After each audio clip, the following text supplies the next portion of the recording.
401. Noisy conference room.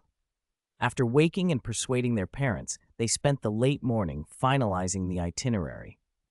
By the time Loren and Hermione had packed their share of the luggage and seen off the Granger couple and Grandpa Bates, it was already lunchtime. They ordered room service, steak and scones as the main course, with a cream of mushroom soup to start. There were no prepackaged meals at the hotel. The luxury lunch was worth every nut. Without the Grangers hovering over them, both of them ate with unashamed contentment. For dessert, they were served scoops of ice cream in an ice bucket, still perfectly solid. Hermione inspected the flavors. The black scoop was chocolate, the pink was strawberry, and the pale green one was a mystery. She sampled a spoonful.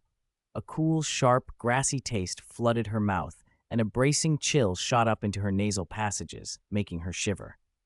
Mint, she said, shaking her head and reaching for a strawberry spoonful to ease her palate. After a moment, she scooped the mint onto Loren's plate. Here, have one. Loren regarded the half-eaten scoop for a beat before answering. Never mind. Monica told me to take good care of her. Hermione glimpsed the expression on his face and quickly changed the subject. What do we do next? Wait for the International Confederation of Wizards to convene. Loren rolled his eyes, took a spoonful of mint himself, and let the cool scent help him sort the facts he'd collected over the last few days. Something unsavory had been moving through Brooklyn's underground. Possibly Voldemort, possibly the Purifiers. The Grangers and Grandpa Bates had already left the city, and they too could evacuate quickly if anything happened, so things weren't as desperate as they'd feared. The Confederation meeting was still 2 days off. Loren made a decision. We're going to find Professor Dumbledore. Find Professor Dumbledore, Hermione repeated softly, a smudge of cream foam at the corner of her mouth. Inside a mid-level conference room in the Woolworth building, Professor Albus Dumbledore sat at the head of a long table. His half-moon spectacles and long white beard obscured his face and hid any readable expression. He was dressed in the robes of the chief wizard of the Wizengamot and looked every inch the dignified elder statesman, though since the meeting began, he had only spoken 2 inconsequential sentences. The other ministers and spokespeople assumed, as usual, that he would avoid voting on conflicts of interest, and his silence had been gradually taken for granted. This was no formal session of the International Confederation of Wizards, but a preliminary gathering of interested magical governments to clear up certain matters in advance. Sometimes such meetings produced compromises. Other times, they merely resulted in mutual insults and left the real votes to the full conference. Dumbledore was here in a notary capacity. Several influential ministries of magic attended. Germany's, which historically kept goblins tightly regulated. The United States, which had shifted from complete segregation to tentative engagement with Muggle culture since the tough years of the 1920s and was now rapidly developing. France's, which fiercely protected villa rights. Norway's, noted for Quidditch advances, and New Zealand's, which had poured resources into maintaining secrecy.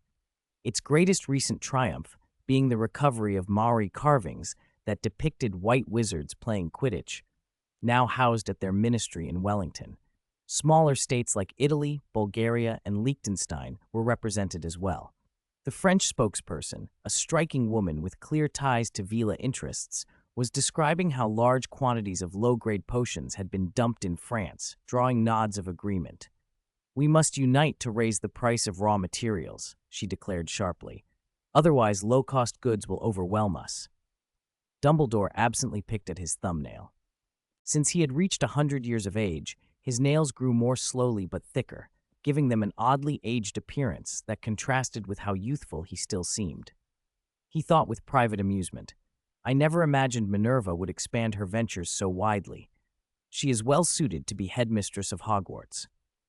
"The control over raw materials is not in our hands," the Italian representative said. "We must bring in ministries from India, Iran, Mongolia, Pakistan, and Bangladesh. I suggest we reserve this topic for the full Confederation." The French envoy scowled but moved on. Next, the anti-werewolf legislation proposed by the British Ministry of Magic. Before other sentient magical races join the conference, we should discuss this to avoid heated arguments later. Werewolves, as a category, were generally not recognized as wizards by the wizarding community, though some sapient magical creatures, vampires among them, did recognize them. The British proposal had stirred anger among many races who feared they might be next if such legislation passed. All eyes turned to the British delegation, Minister for Magic Cornelius Fudge, and beside him, Barty Crouch, head of the Department of International Magical Cooperation. The Confederation had been scheduled to meet in London, but the venue had shifted at the last minute, another detail that drew knowing looks. Fudge frowned. Dolores Umbridge, the senior undersecretary who had championed the anti-werewolf bill, was not present, and he had no prepared remarks. He looked at Crouch, hoping he would buy time, but Crouch stared into the middle distance with a hollow look, distracted and unusually tired. A faint azure flicker shone behind his half-moon spectacles. Dumbledore noted it with quiet curiosity. How strange, he thought. Everyone else in the run-up to the Confederation seems relaxed. So why does Crouch look utterly exhausted? Fudge cleared his throat and began to stall, hands fluttering. Werewolves. As a serious hidden danger to the wizarding community, our ministry has always treated them gravely. As you know, the wolfsbane potion was developed by the British wizard Damocles Belby. Dumbledore, bored by Fudge's meander, watched Crouch instead. The man looked like someone who'd been carrying a heavy burden for a long time. Fudge, finding his stride, made the case clumsily about the contagion and security risk posed by werewolves. The U.S. spokesperson could not restrain himself. So your plan is to force British werewolves to emigrate to the United States? Other delegates chuckled, as if watching a spectacle. Fudge dabbed his forehead and tried to recover dignity. You can join us in implementing the anti-werewolf legislation. And then what? Will the whole world adopt your law until you exile them all? The American retorted. Or is the real aim to force them to their deaths? They had once considered recruiting werewolves for special roles, but the contagion issue scuppered the proposal. Fudge stammered on, trying to frame the bill as merciful. The French representative's anger flashed like a blade. Voices rose, and the room became noisier. Dumbledore felt the noise batter his ears and turned his gaze from the table to the window. Night had fallen, and the city lights blinked on, Muggle electricity bathing the streets in a glow, in Dumbledore's private opinion, seemed almost more wondrous than some magics. Lamps lined the avenues like strings of stars. Then Dumbledore's eyes narrowed. He watched as several streetlights were plucked as if someone were picking fruit. The globes wavered, lifted, clustered, and then winked out. Inside the conference room, the argument trailed off. The Italian and Bulgarian delegates managed to broker a temporary pause on the werewolf debate. The next topic is, "Excuse me," Dumbledore said in his low, resonant voice, standing slowly.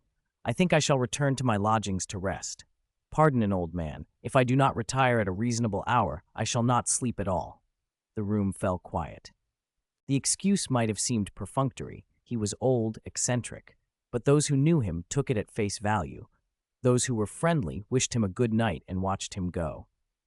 Only when the door closed and Dumbledore had long gone did Fudge speak up loudly and with a cheap laugh. Well, an international trip tires the old fellow. At his age, many wizards, if they don't have dragon pox, are already senile, their memories muddled, they can't even manage a knife and fork. "I wouldn't say Albus is senile," Fudge added hurriedly, trying to salvage the comment. "He's always been eccentric. He even told me last year that you-know-who had returned." Silence slammed into the room like a door. Every pair of eyes turned to Fudge as he sat back, self-satisfied. 3 streets away from the Woolworth building, in a narrow alley, an altogether different scene unfolded. A teenage boy and girl crouched behind a corner, breath held. The boy held a small device that looked like a lighter. Every time he snapped open its metal lid, a nearby street lamp's light was plucked as if by a string. The glowing orb rushed into the little box and vanished.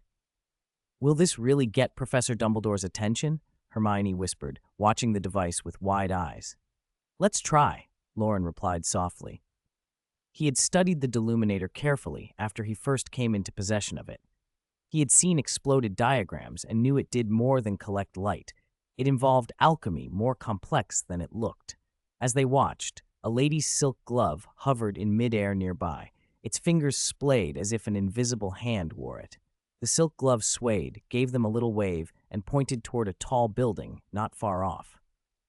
"It's showing us the way," Hermione said, uncertainly. Loren nodded. He couldn't think of anyone else whose magic burned with a small, sun-like glow like that. The silk glove opened as if inviting a handshake. Loren hesitated only a moment, then took Hermione's hand with one free hand and clasped the glove with the other. A gentle surge of power flowed through him. The space around them bent and blurred, and in the next instant the alley was empty. 402. Underground Pipeline Encounter. When they stopped, Loren and Hermione found themselves on the narrow ledge of a tall building. Below them, the streets of New York glittered with lights and thronged with people and cars. "It's good to see you in New York, Loren," Hermione, a calm voice said. They turned to see a white-bearded wizard in a stately robe smiling and waving at them. "We're happy to see you too, Professor Dumbledore," Hermione replied brightly. "Headmaster Dumbledore, did it have to be on such a dangerous rooftop?" Loren asked, moving closer to the old man. Dumbledore chuckled, nodding as he watched the bustling streets below. "I do enjoy the view. It would be even better if I could see it more clearly." He spoke softly and beckoned. The deluminator in Loren's pocket nudged and popped open. The little cap sprang free. The streetlights that Loren had collected earlier floated out like tiny stars, trailing bright tails as they returned to their original posts. The streets brightened, the lamps flowing back into place like a scattering of fireflies. Loren and Hermione watched, eyes shining. "I didn't expect you to find me this way. A clever idea," Dumbledore said approvingly as Loren slipped the deluminator back into his pocket. Loren glanced toward the Woolworth building nearby, squatted, braced his hand on the wall, and sat with his legs dangling over the side. "I don't trust the American Magical Congress or all the international delegates, and meeting anywhere obvious would draw attention from those with ulterior motives," he said. This was the only safe way. Dumbledore sat beside him. Despite his proper robes, his dangling legs made him look almost boyish. "It sounds urgent," he said. "Do you have news?" "It's a long story, but I think you've already heard some of it," Loren said, patting the seat beside Hermione. "So we'll shorten it. It all starts from when we met Beetle." "Oh," Dumbledore interrupted. Compared with the story about werewolf corpses in the Brooklyn Pipes, he seemed far more intrigued by Rita Skeeter's new Muggle pursuits. "She told me she's even been publishing in Muggle newspapers, observing them as a foreign witch. I can't wait to see it. The New York Times, wasn't it?" His eyes swept the streets, searching for a newsstand as if to buy a copy. "What's more important now are the werewolves, Professor," Hermione blurted, anxious to steer him back. "Werewolves, yes, right. Werewolves. I apologize." Dumbledore's smile shifted into something more serious. "I received word some time ago. The American Magical Congress asked for help from the wizards here at the conference, but it hasn't borne fruit." Loren eyed him. The headmaster's tone was oddly calm. Loren offered his suspicion tentatively. "Since last year there have been pacts forming, the International Confederation of Wizards temporarily moving, and then the disappearance of werewolf bodies. This isn't the work of the Purifiers. I think it's connected to Lord Voldemort." Hermione nodded. "He's planning something bigger." Dumbledore did not seem alarmed. "Don't get lost in the fog right in front of you," he said softly. "You must learn to see with your heart." "What do you mean?" Hermione asked, puzzled. Dumbledore ruffled their hair. "Inferring the future from what has already happened. When many events occur at once, each clue leads to different possibilities and the mind stalls. At that point, it helps less to chase every trace than to step back and think more abstractly." "I still don't understand," Hermione admitted, a little embarrassed. Dumbledore smiled kindly. "Consider your enemies. Who might you actually be facing?" Hermione counted off possibilities. "Lord Voldemort, the Purifiers, hostile werewolves. Now think about the wizards gathered in New York." He paused so they could follow his reasoning. "You'll see that the Purifiers and a few werewolves aren't enough to overwhelm everyone here.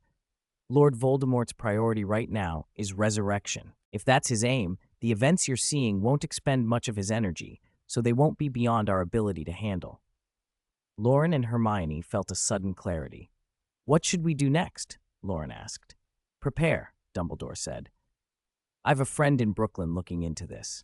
The International Confederation of Wizards starts tomorrow, so spend the day walking the city and keep an eye out for unusual magic, but only if you can keep yourselves safe. New York at night was not a sleeping city.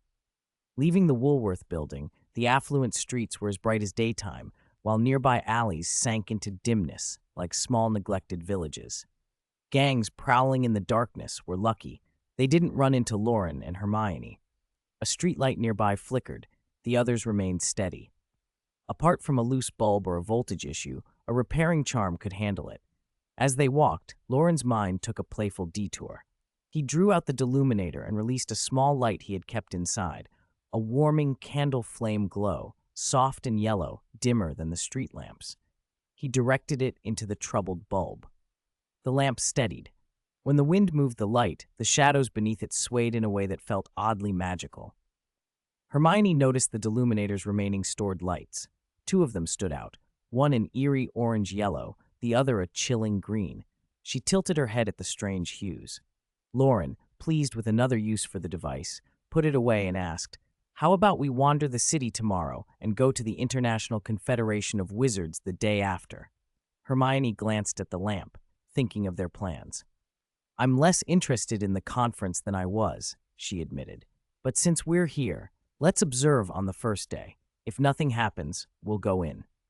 Loren nodded and, eyeing a McDonald's across the street, asked, "What would you like for dinner?" Hermione smiled. "Let's go back to the hotel. Fancy some mint ice cream?" "You're still on about that." Loren smacked his lips. "Hotel food is great, but I suddenly want junk food." Hermione's eyes flicked to him, and she met his gaze. July 14th, 1994. One day until the International Confederation of Wizards. 9 days until the full moon. In the Brooklyn underground pipelines, a group waded through filthy sewage, combing the tunnels. Wet cardboard, rotten vegetable scraps, the corpses of rats, live rats, splotches of moldy bread, garbage floated in the black water. The stench was sharp and suffocating. "Merlin above, I never thought having a sensitive nose could be such torture," complained Jimmy Eber, a young werewolf who had fled to America. The others showed similar discomfort, but their leader and the enigmatic John Moon didn't complain, so they kept quiet. Remus Lupin led them slowly. His eyes were rimmed with weary red. He wanted rest, but Dumbledore's message had left him unable to relax. If something large involving werewolves were taking place, whether it caused real harm or involved dead bodies, the result could be worldwide anti-werewolf legislation, as sweeping as the Statute of Secrecy. The consequences could be severe. Besides Jimmy, the others were American-born werewolves. They were united, and their leader Taylor Lautner commanded respect. Lupin had hinted at a plan for controlling his own transformations, but Lautner had not yet shown his trust or support. "John Moon, are you sure the missing werewolf bodies turned up in the sewers?" Taylor asked, frowning and tired, his patched clothing making him look worn but unselfish. "You know the answer," Lupin said without turning. "You confirmed it with the American Magical Congress."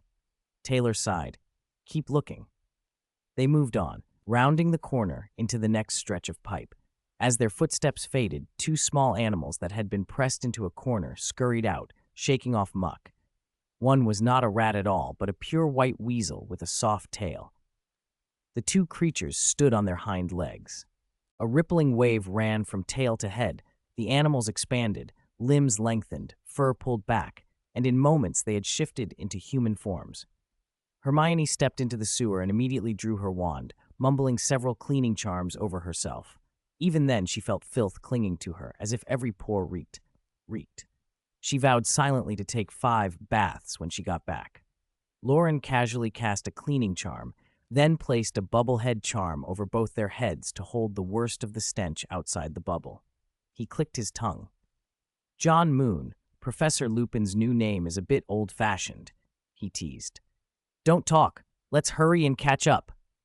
Hermione hissed, taking his hand and stepping into the sewage. Every step was an effort. They had followed Dumbledore's suggestion to wander the city and were now trying to see what they could learn in Brooklyn. Using Loren's magical sight, they had found Lupin and tailed him down into the pipes. Loren offered a practical solution. "You could shift back to your animagus form. I'll carry you and follow under a disillusionment charm." Hermione thought for a second, slid her wand into his hand, crouched, and transformed into a white weasel. She scrambled up onto Loren's shoulder. The weasel licked its paws and froze, embarrassed to find itself cleaning its face in front of him. It pressed its little paws to Loren's clothes. Loren pretended not to notice, stowed Hermione's wand, and tapped himself with his wand. A faint ripple of invisibility spread around him, and his figure faded from view. Silent footsteps and the splash of water marked their movement through the empty pipes as they followed on. "Squeak," the little weasel murmured. "Shh, quiet. Don't wiggle. I'll hold you steady," Loren said. "Squeak! It's only a belly rub. Don't bite me. Ow!" About 5 minutes later, they caught up to Lupin and the werewolf group. Brooklyn's pipes twisted like a labyrinth. Searching even a single district was hard, especially in the foul-smelling corridors where a werewolf's nose could be more torment than help. At each fork, they had to mark the map, choose one route, and leave the other for later. On their third stop, as they debated which branch to take, a dull boom rolled down the right-hand tunnel. It wasn't loud, but it made their ears ring. Taylor and Lupin exchanged grim looks and led their team toward the sound. Loren and Hermione followed. After a curve in the pipe, the scene opened before them. A sickly green Avada Kedavra collided with a dim, white bat-boggy hex. The two beams smashed together, scattering glittering, transparent sparks that dissipated into the damp air. "Avada Kedavra!" a shrill, piercing voice cried down the tunnel. "Poor Longbottom, you survived the gouging charm last time, but you won't be so lucky this time." 403. The Werewolf and Fairy Incident. You're the one who won't have good luck anymore. Give up resisting and return to Azkaban. Following the werewolves, the invisible Loren and Hermione watched the confrontation clearly. On the left stood a tall woman with a strong jaw, thin lips, heavy lids, and long, dense eyelashes. Her thick black curls were in disarray. "Bellatrix Lestrange, what are you doing here?" the werewolf leader, Taylor Lautner, demanded. The expressions on the werewolves' faces were complicated.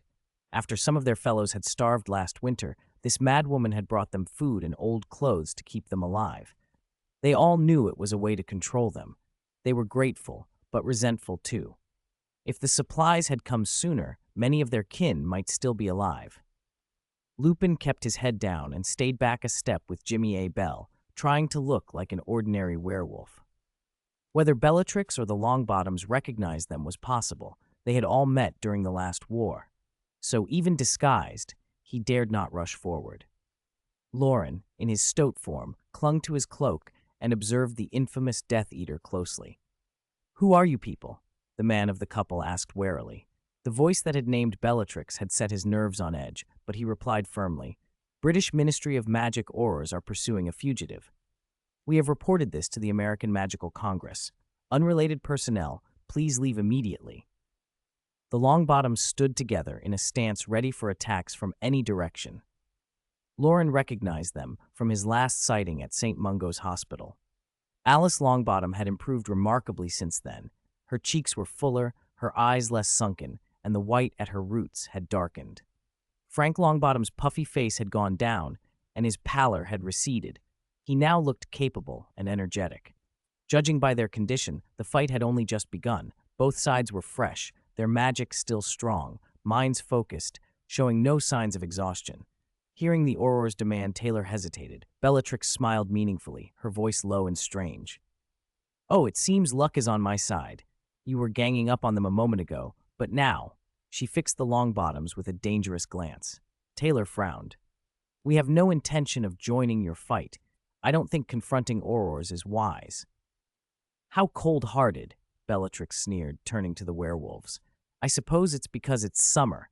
You can find enough to eat in the trash for your pups. You don't have to worry about freezing to death." Her words stung, and the werewolves' faces registered humiliation and anger, but none of them answered. "You certainly sing louder when you're full," Bellatrix continued. "Perhaps you should think about next winter." The werewolves all looked away when she met their eyes. Lupin kept his head down. "Or are you hoping that when Christmas comes and you're starving, the Aurors will pity you and throw you scraps from their feast?" Taylor's brows tightened. Frank and Alice exchanged quick glances. They had followed Bellatrix's apparition traces, and not noticed until they had run themselves into a dead end behind a gate. Apparating out now would be risky. If the surrounding space were disturbed, people's bodies could be torn apart. The Longbottoms now realized these people were werewolves, but didn't know which had been expelled under anti-werewolf laws and which were native. Frank cleared his throat. Don't listen to her. You must not get involved with her. She is a dangerous Death Eater, an accomplice of you-know-who, and internationally wanted. If you help her, you are opposing the British Ministry of Magic and every magical government.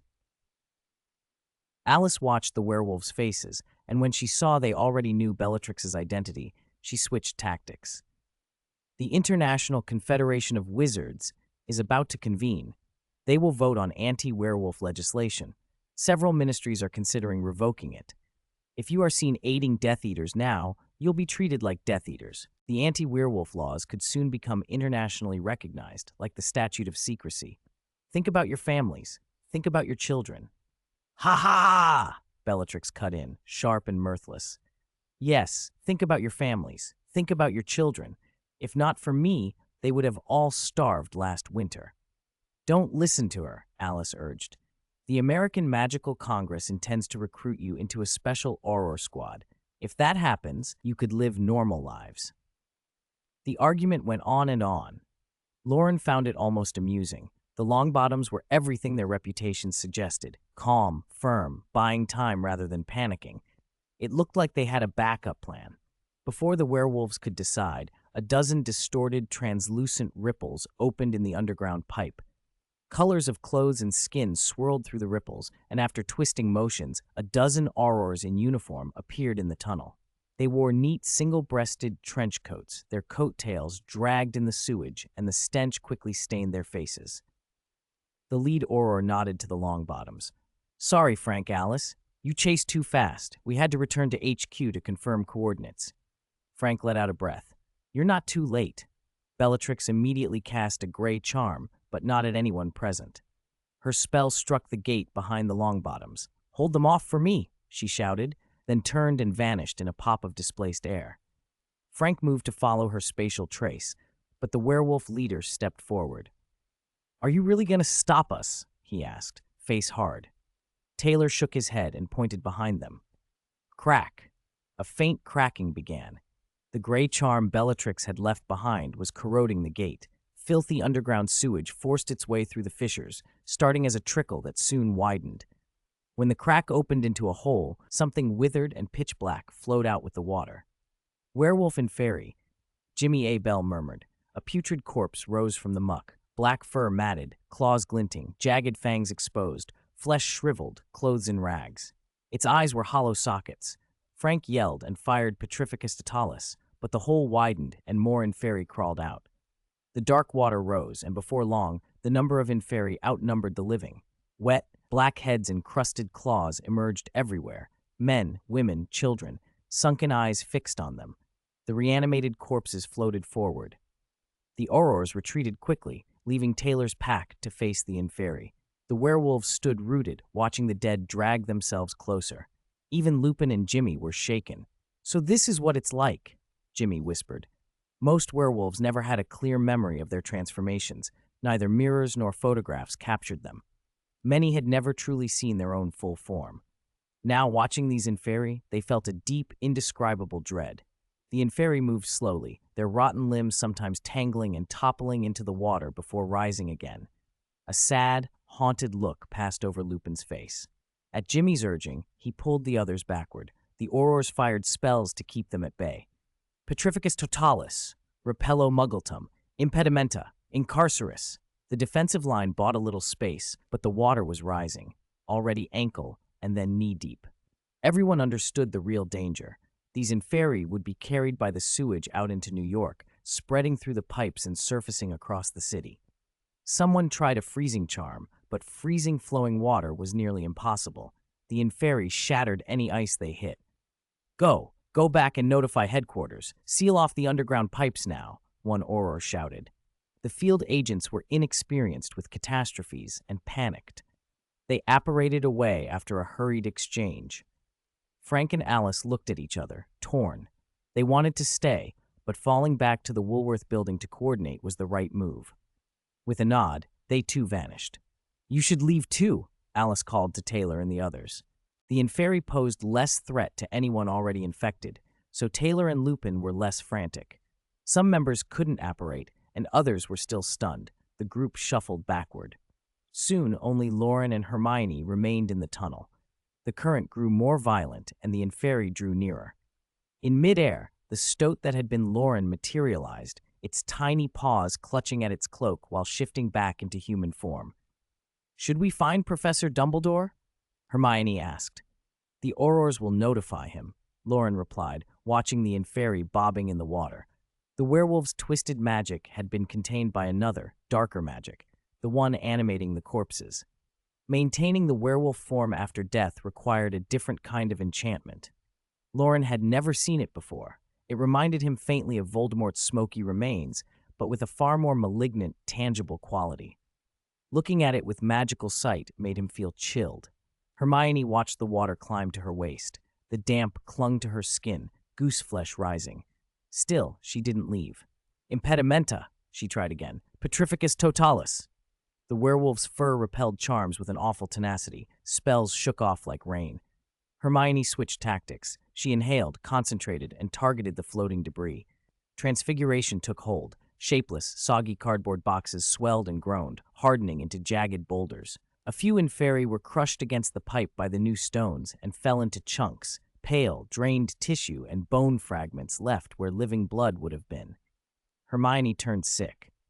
The boulders slowed the flow briefly, but they did not seal the pipe.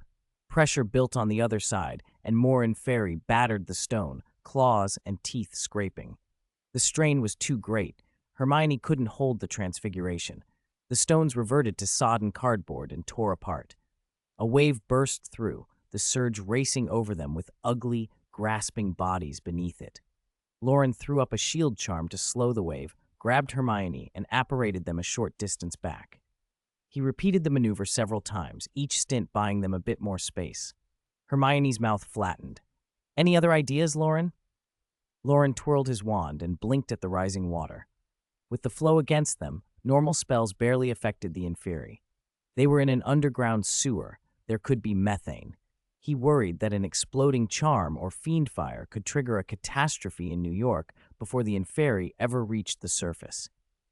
If the damage they caused in trying to stop the Inferi ended up worse than the Inferi themselves, it would be impossible to justify. 404. Dense fog, inside and out.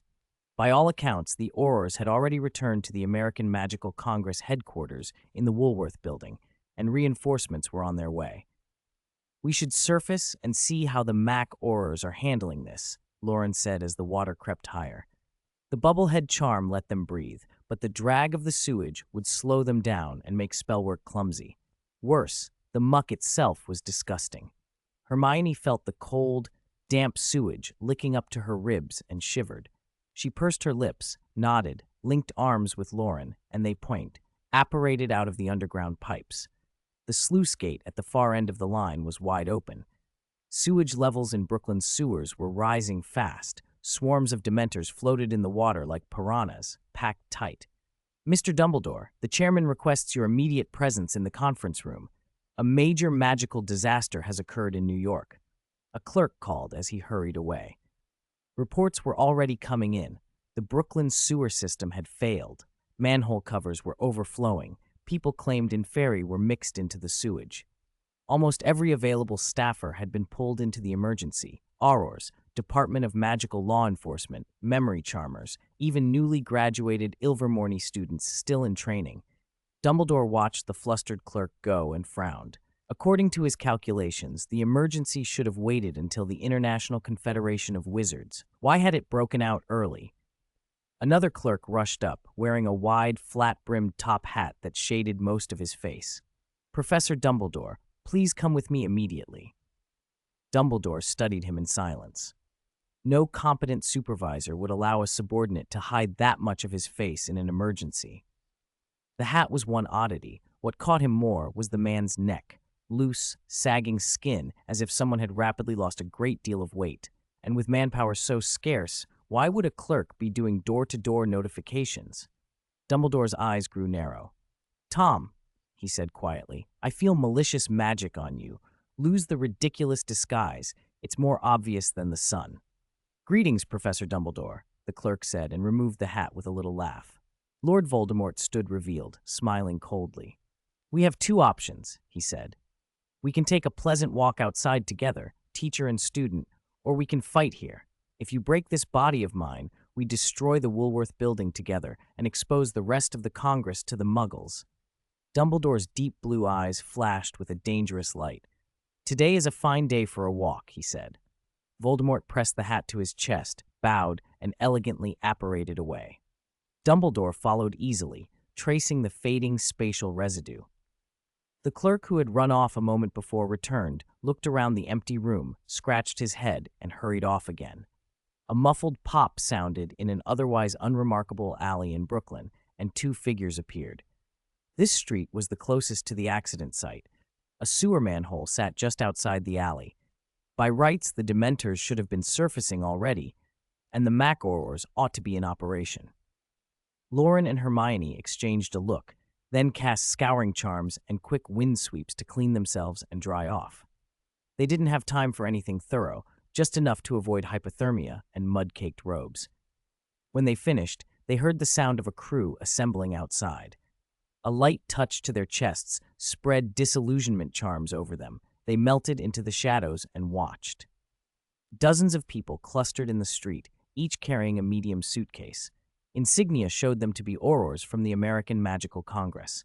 "Quick, conceal your tracks," the captain ordered. Several Aurors apparated to nearby rooftops and raised their wands. "Incendio," they called. Instead of a blaze, a thin smoke trailed from the wands and thickened into a bank of mist. The smoke bloomed with the wind into a dense fog that swallowed the view of the street. Buildings became vague, ghostly silhouettes. At the same time, televisions across Brooklyn flipped over to an emergency bulletin. A solemn news anchor spoke through grainy screens. "We interrupt this program for an urgent public safety announcement. The sewer system in Brooklyn has failed due to disrepair, causing sewage to flood the surface. The sewage contains pathogenic bacteria and viruses. Residents should avoid manholes and await emergency repairs. Repairs will take between 15 minutes and 1 hour. Drivers are advised to suspend travel in the Brooklyn area and keep windows and doors closed to prevent harmful gases from entering your homes." Drivers stalled by the fog heard the same message on their radios and cursed, blaming contractors and officials, then instinctively shut their windows when the mist curled against the glass. Figures seemed to move within the fog, shapes appearing and vanishing so quickly it was hard to tell if they were real. People at home sealed up, shoppers darted into supermarkets and malls, those on the street sought shelter. Surveillance feeds turned into gray noise. The manhole closest to the accident trembled and was blown open by a sudden surge of pressure. The fog thinned in a hemisphere around it, and the Aurors finally had a view. Dementors rode the flood and poured out, spreading in all directions, emitting low, suffocating hisses. The Aurors had been warned something was in the sewers, but seeing so many Dementors come at them at once still made their hearts pound. "Action!" the captain shouted. Magic laced the air. Spells braided into an impenetrable net of light and force that crashed into the Inferi. In less than 30 seconds, the first wave was incapacitated. The captain pulled a black suitcase from his pack, knelt, and opened it. With a flick of his wand, a whirlwind spiraled the stilled bodies into the case until it sealed.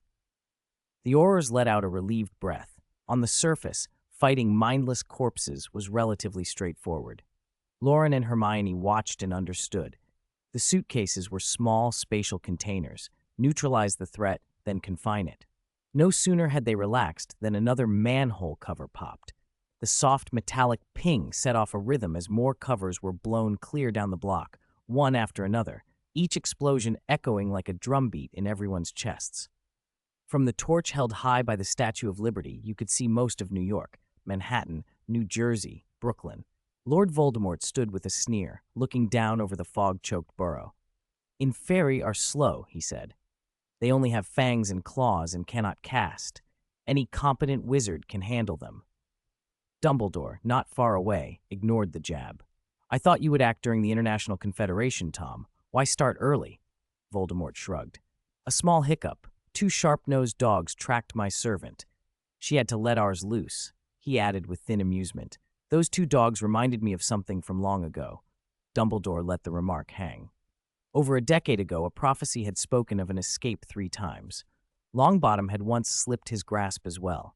Voldemort's eyes pinned on Dumbledore, cold and probing, like a snake coiling to strike.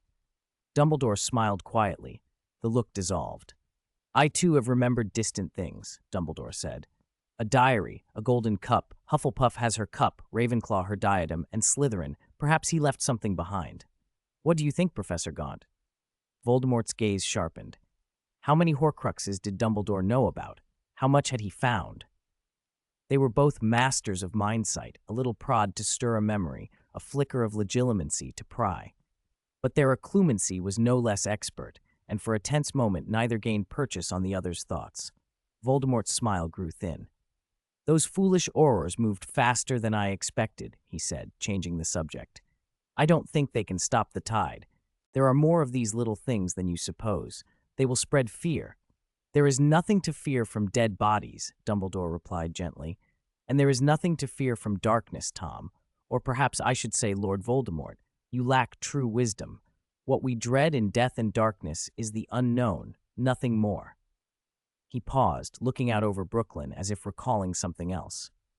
You fear death and darkness, yet you favor Inferi. Tell me, Lord Voldemort, will you use Inferi to guard your Horcruxes? The question made Voldemort flinch. For an instant, his face went rigid, his mind recoiling as if a hawk had fixed him in its sights. He closed off his thoughts and flooded them with false memories, occlumency in full force. The shock passed and fury rose. Dumbledore's quiet smile stoked a murderous hunger in him. For a moment he was tempted to strike the old man down. In a cheap Brooklyn tenement, a pack of werewolves huddled in a corner, drawing the fogged air like smoke. A rustle and a shadow materialized on the wall. Jimmy, who had scaled the outer masonry. The pack crowded him. "What's the situation?" asked one. "Is it serious?" another added. Jimmy gave a quick rundown. The elder wolf hesitated.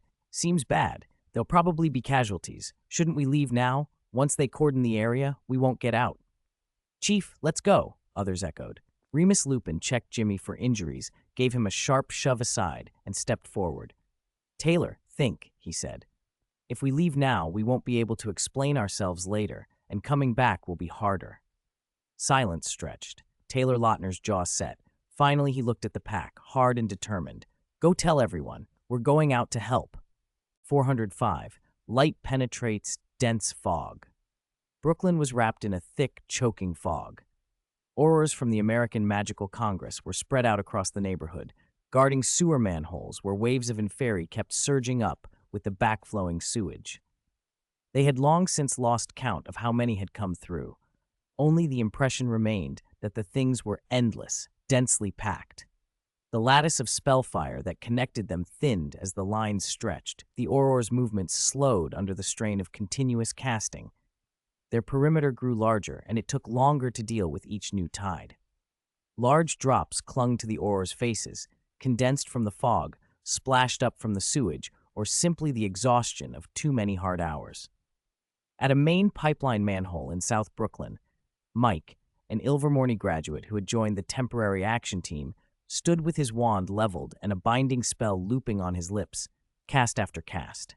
The dark arts defense professor he remembered from school had once said that fire was the right answer for those abominations, but flame would be far too conspicuous in this fog. They couldn't risk alerting muggles.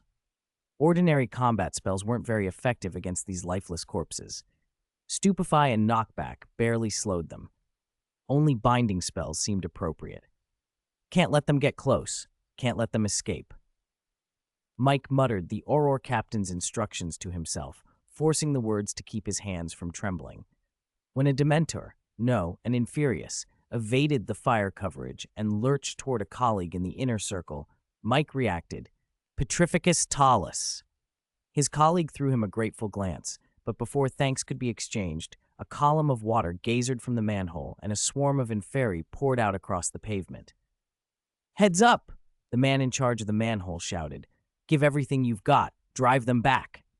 For a moment, the pale gray binding spells barely cut through the fog, but the Inferi came in layered ranks. Spells struck the first row again and again while more crawled over the fallen. Cast again! The Auror captain craned his neck, extended his wand, and roared, Confringo, no, strong knockback. The enhanced light green knockback jinx burst outward and shoved a wide wedge of Inferi back, clearing a temporary buffer. Several of the temporary action members allowed themselves a breath. Then the manhole shattered open again. Even more Inferi squeezed up this time. Black heads and clawed hands everywhere, pale teeth gleaming, cold hanging from their mouths. Sewage made the ground slick. The corpses slid and crawled, their withered limbs finding purchase as they dragged themselves forward. Their hollow, misty eyes fixed on the Aurors, cruel sneers carved into sunken faces. Petrificus totalis! Strong knockback! The spells came in overlapping staccato. Dozens of Inferi were toppled, but those behind simply trampled over the fallen and pressed on. A few of the temporary members were forced back, staring at the advancing shapes. Heavy footsteps sounded, and a group of ragged men burst through the sewer flow, splashing foul water as they charged into the Inferi, knocking down a great many. They moved more nimbly than they cast spells and seemed less worried about infection from fangs. They took down corpses quickly. The Auror captain used the opening to corral the incapacitated Inferi into a magically extended suitcase. Below, in the Brooklyn pipes, black sewage swallowed vision, and the only sound was water rumbling. Dozens of people drifted through the liquid encased inside bubblehead charms. Leading them was Bellatrix Lestrange. Countless dementors, or perhaps other dark things, floated at the water's bottom, but the Inferi in the current seemed oblivious to the passing swimmers, staring blankly as the group slipped by. Bellatrix signaled the man behind her, a fierce, heavily built figure in a loose, long robe. Muscle bulged beneath the cloth, and his face was so hairy it was hard to tell where beard ended and hair began. Fenrir Greyback twisted his wolfish eyes and grinned. They let the current carry them beneath a main pipe opening, raised their wands, and a dozen dark currents swept up, clutching the drifting Inferi and hauling them upward. At the surface, near the first sewer opening where the Inferi kept erupting, Jimmy leaned against Remus Lupin with a cheap, half-smoked cigarette hanging from his mouth. He watched the Auror captain open his suitcase and summon a whirlwind to lift the incapacitated bodies into that other space. Honestly, Jimmy said, that's how they move pets at the shop I used to work at. He took a lungful of air to mimic smoking and immediately gagged on the putrid stench of the underground. He doubled over coughing while Lupin, hand resting lightly on his back, chuckled, You really try to act like everyone else. The air's just awful. Jimmy managed between coughs. Around them, most Aurors and the werewolves seized whatever moments of rest they could. A liaison who had slipped back to command told them to hold on a little longer. Reinforcements were already being conscripted from neighboring cities and countries. If money had been unlimited, Gringotts could have sent help fastest. The goblins' strange devices were often effective, but those making the orders weren't on the front lines. Even the ostracized werewolves had come to help, and they too were running low on strength. The Auror captain, temporarily in charge and wearing several titles, head of magical security and director of the Department of Magical Law Enforcement, had a grim expression. He could see his team's spell rate and speed faltering. It wouldn't be long before they didn't have the stamina to hold the line. Another column of water exploded from the manhole. In the alley corner, Loren and Hermione peered from the shadows. The werewolves fighting the Inferi up close were bleeding. Bites and scratches under those brutal, furred hands were inevitable. The blood fell into the sewage and vanished into the black. If this had been ordinary living attackers, a scratch might have been enough to transmit lycanthropy, but Inferi had no blood. None of that danger was present. Still, if Lupin and the others had been in wolf form, the mixture of blood and sewage would have been a terrifying vector. Hermione twisted her wand in her fingers nervously. Where are the reinforcements? Where's Professor Dumbledore? If nothing happens soon, this place is going to fold. They've sent people, Loren said, shaking his head. But the manholes have spread their forces out, and they can't cast anything too conspicuous. We can only wait to see what other tricks the Woolworth building has up its sleeve. Hermione's lips pressed into a thin line. She rubbed her wand between knuckles and palm, agitated. Far from the fog and the slave-choked sewers, sunlight struck the torch of the Statue of Liberty and made the bronze flare. Lord Voldemort looked as composed as ever, a smile like venom curving his lips. "Dementors are only the beginning," he told Professor Dumbledore calmly. "Next I'll try Troll and Fairy, Giant and Fairy." He toyed with the idea, his voice clinical. "Perhaps acromantula, unicorns, centaurs, merpeople. Hogwarts Black Lake is full of materials." A flicker of anger crossed Dumbledore's face, but his voice stayed even. "Desecrating the dead only masks your fear, Tom. Manipulating in fairy might give you the illusion of conquering death, but the more you bind them, the more transparent your dread of death becomes." Voldemort laughed as if Dumbledore had told a joke. "Me afraid? I'd like to see the faces of those poor fools in the fog. You think they're as hopeful as you are? Or as foolish?" Dumbledore looked out over the fog choking Brooklyn, then at the bright sunlit torch, and then toward the Woolworth building, a faint impatience marking him. "Have you read the book I gave you?" he asked. "Of course not," Voldemort sneered. "From cover to cover, it reeks of preaching." Dumbledore pulled an ancient wand from his robes and turned his gaze to the shimmering water beneath the statue. "If you like, I can end this quick, before anyone notices, or we can cover it up afterward with fire and illusions." Voldemort took his wand as well, and the air between them snapped electric. They did not bother with incantations. Two searing streams of magic burst from their wands and collided in midair. Voldemort's dark green magic carried with it an aura of death, cold and sinister.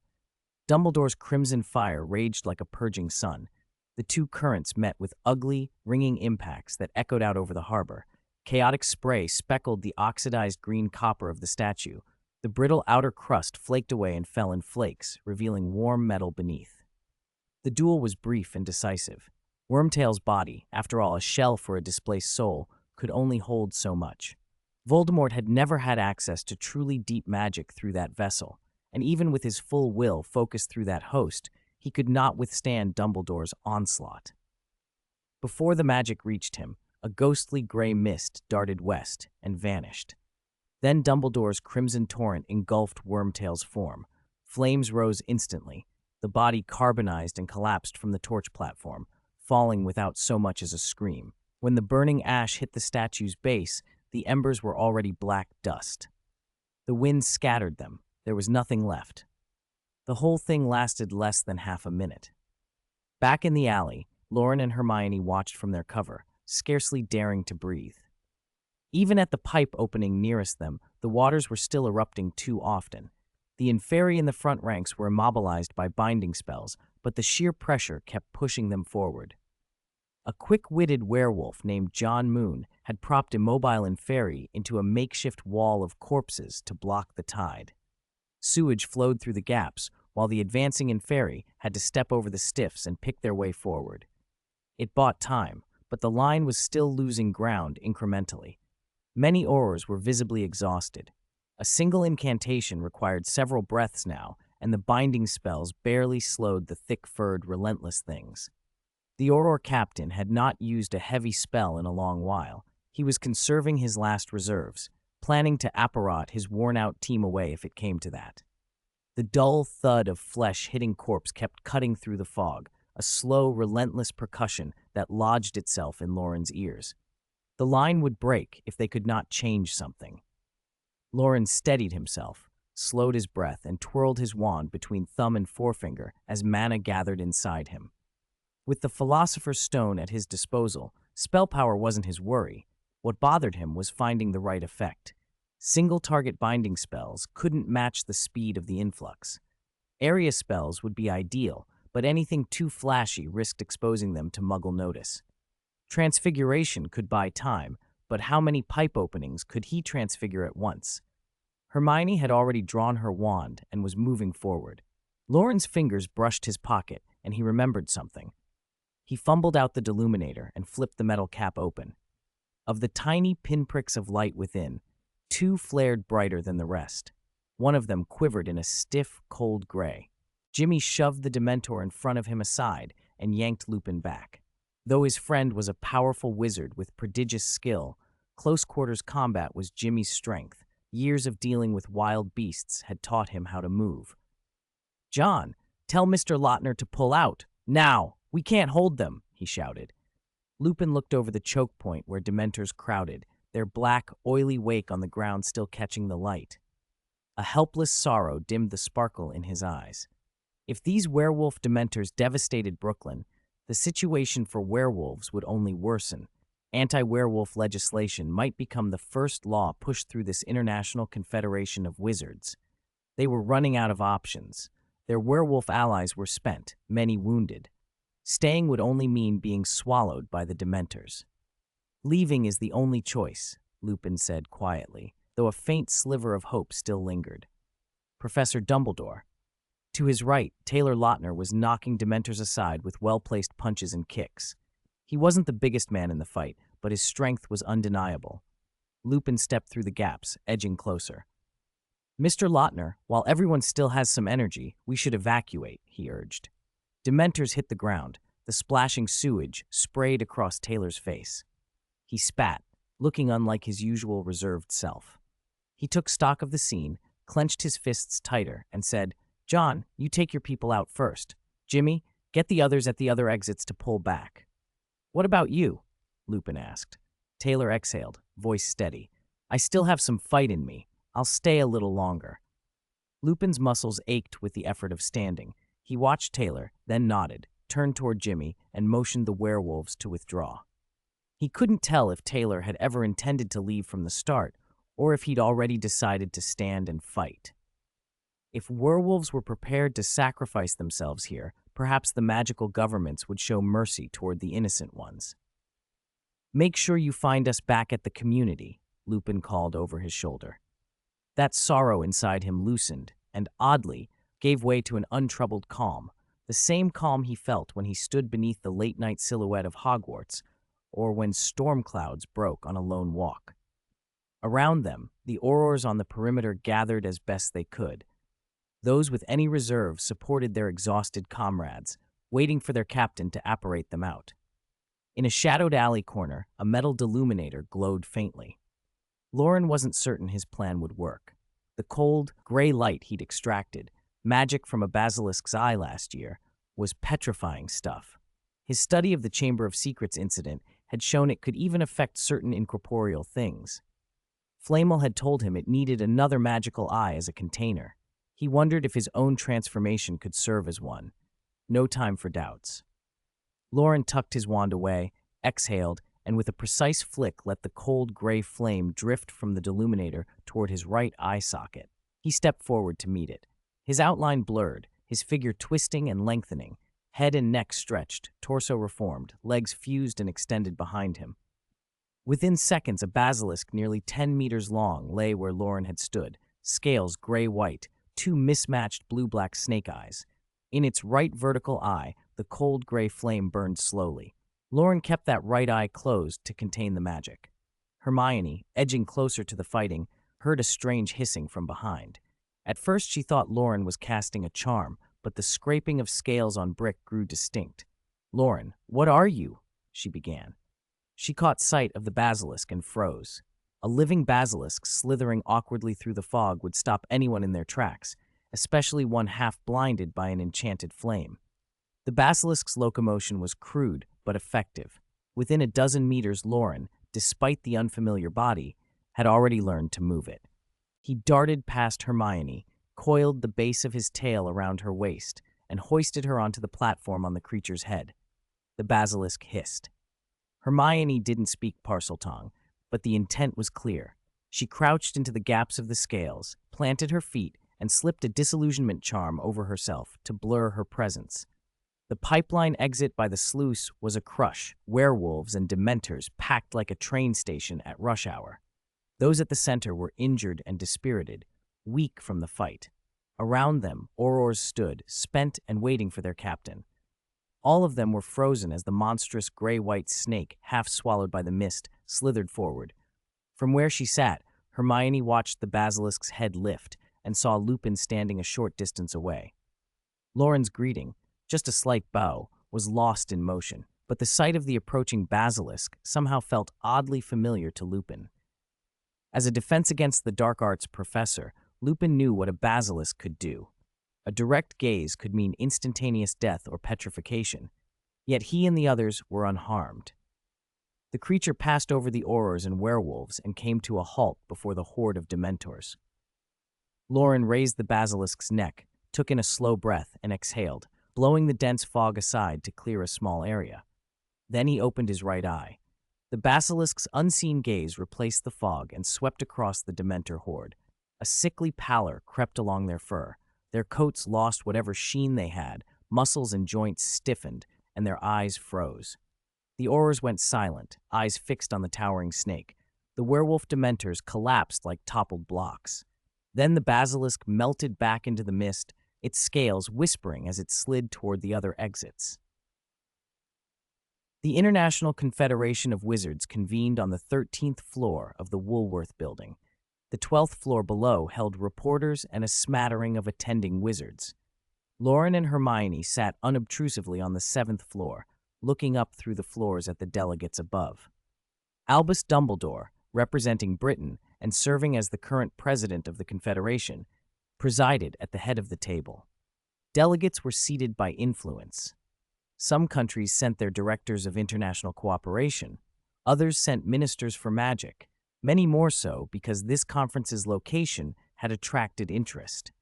Cornelius Fudge, the British Minister for Magic, had his own agenda.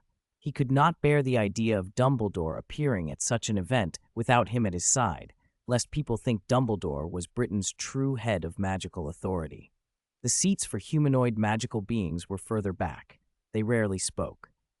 Nidander, who led the American Magical Congress's Humanoid Magical Species Protection Division, opened the session loudly. First item on the agenda, the werewolf issue. For half an hour, he spoke passionately about the hardships lycanthropy brought to werewolves. The reporters below feverishly scribbled with their auto-writing quills. Loren found the speech dull. He reached over, took the girl's hand on his lap, and idly curled her fingers. He felt the soft palms, the spring in her fingertips. When he looked up, the debate about werewolves was drawing to a close. In light of the significant contributions the werewolf community made during the recent crisis, we propose the repeal of the anti-werewolf legislation currently recommended by the British Ministry of Magic. Furthermore, the British and French ministries will cooperate with leaders Taylor Lautner and John Moon to establish a werewolf special action team to handle werewolf-related incidents, Nidander concluded. Next, we welcome werewolf representative John Moon to speak. Lupin, John Moon, stood slowly in a suit that didn't fit him well. His seat floated to the center of the hall, and applause washed over him. The Brooklyn incident had occurred only yesterday, but already it felt as if an age had passed, from preparing for exile to being considered for an honored special team. Taylor Lautner had been uncomfortable with public speaking, so Lupin had taken the role. He had spoken briefly with Dumbledore before the session and had learned about Loren's strange basilisk. Lupin lowered his head to his notes. In his peripheral vision, he saw a cluster of young wizards below. A girl pulling her hand back as a boy squeezed it too theatrically. The boy doubled over with mock suffering, while the girl amusedly patted his shoulder. The minor theater of youth made Lupin smile briefly, then he cleared his throat and spoke. "Thank you to the American Magical Congress for this invitation." His voice was unhurried and calm, courteous in a way that reminded many present of the best-bred purebloods. Reporters' pens flashed as Lupin spoke. "We have been researching a treatment for lycanthropy, and we believe that in the near future, all werewolves will be able to walk under moonlight with their minds clear." Applause thundered through the hall, brighter than it had been when he first rose. Flashes from magical cameras lit Lupin's gentle, smiling face, an image destined for the morning papers. CNN, a malfunction at a Brooklyn underground pipeline gate yesterday caused sewage to back up and a large volume of unknown gas to surge through the pipes, producing dense fog and severe traffic disruption. Samples analyzed by the New York Environmental Protection Agency indicate the gas is primarily water vapor with no pathogenic components. Residents are advised not to panic. A New York mayoral candidate blamed the accident on decades of neglected maintenance and aging underground infrastructure. He promised that, upon taking office, he would secure funds for citywide pipeline renovations and urged voters to support him. CNN. Yesterday, a small fire occurred at the torch of the Statue of Liberty. The fire department reports that plastic residue on the copper surface, ignited by sunlight focused through glass, caused the blaze. No casualties or property damage were reported. In a comfortable hotel suite, the television droned through those routine reports. On the coffee table sat paper bags from a cheap Brooklyn fast food place, 2 cheeseburgers, 2 sandwiches, a large cola, and a large orange soda. The cleaners would probably wonder why anyone staying at a luxury hotel ate such food, but Loren was content. He bit into a burger, cheese stretching in a satisfying pull, and chewed loudly. The Confederation was even more boring than I thought, he mumbled with his mouth full. Do we have to sit through it for the next few days too?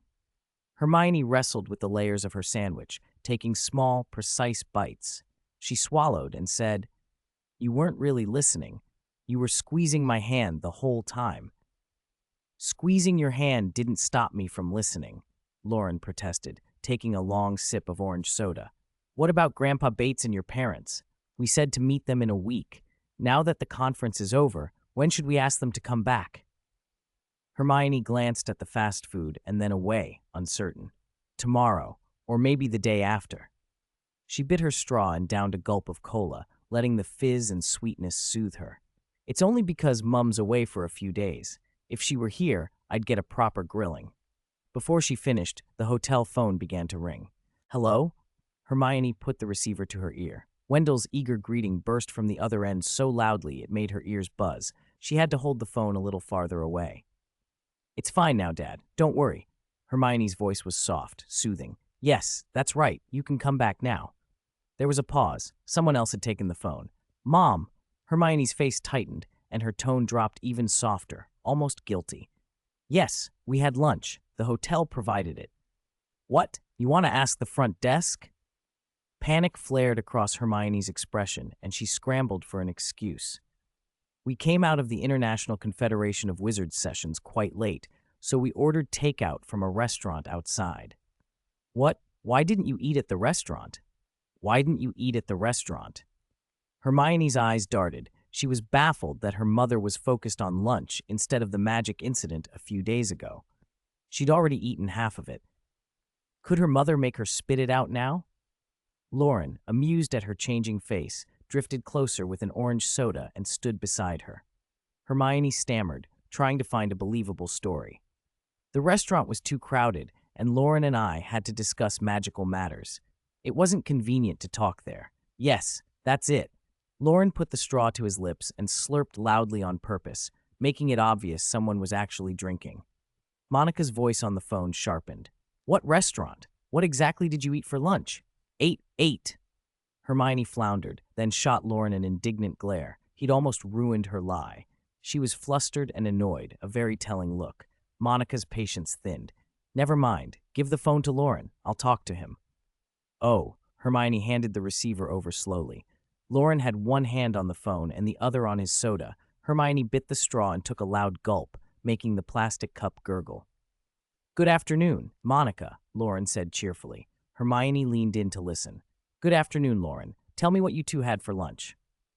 Let me see." Loren sounded unhurried. "Bread, a beef patty, pickles, and a lettuce salad. I also drank orange juice." Hermione's eyes went wide. Somehow a cheeseburger described like that sounded instantly wholesome. "Yes, good. Don't worry, I'll supervise her."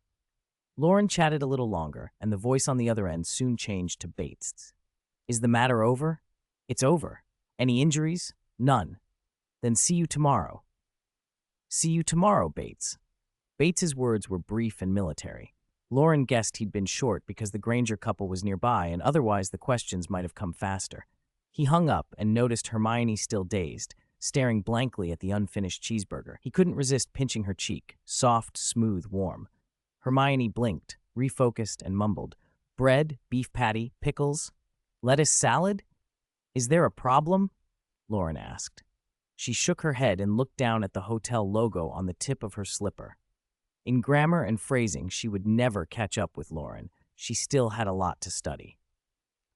At the Woolworth Building, where the International Confederation of Wizards held its conference, Professor Dumbledore had changed into a silver and white robe that softened his presence.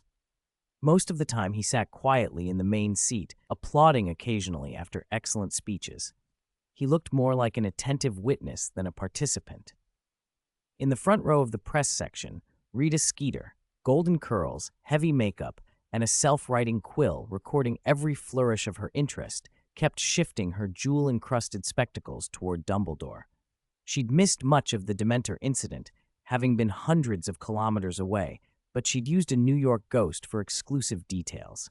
What intrigued her most was Dumbledore himself. During the incident, he'd briefly disappeared. Where had he gone? What role had he played?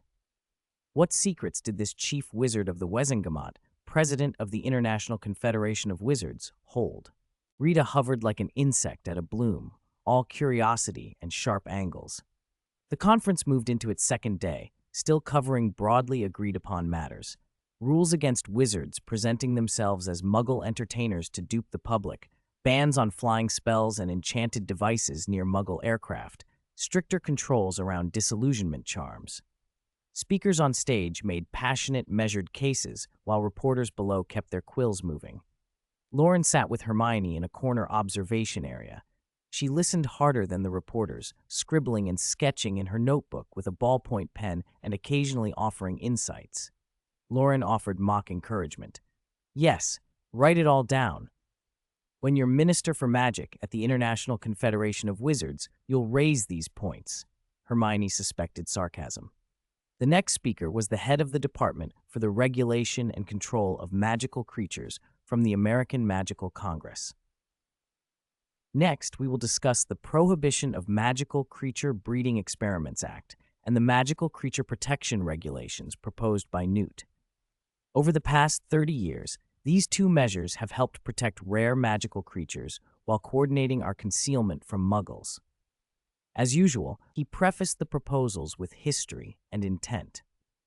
Many American Magical Congress members wore complicated expressions. After all, a basilisk had played a decisive role in resolving the Dementor incident 2 days ago. There had always been a wizard unusually close to dangerous creatures, and New York in years past had also been saved by a high-level dangerous creature. The repetition made more than a few hands go to their mouths.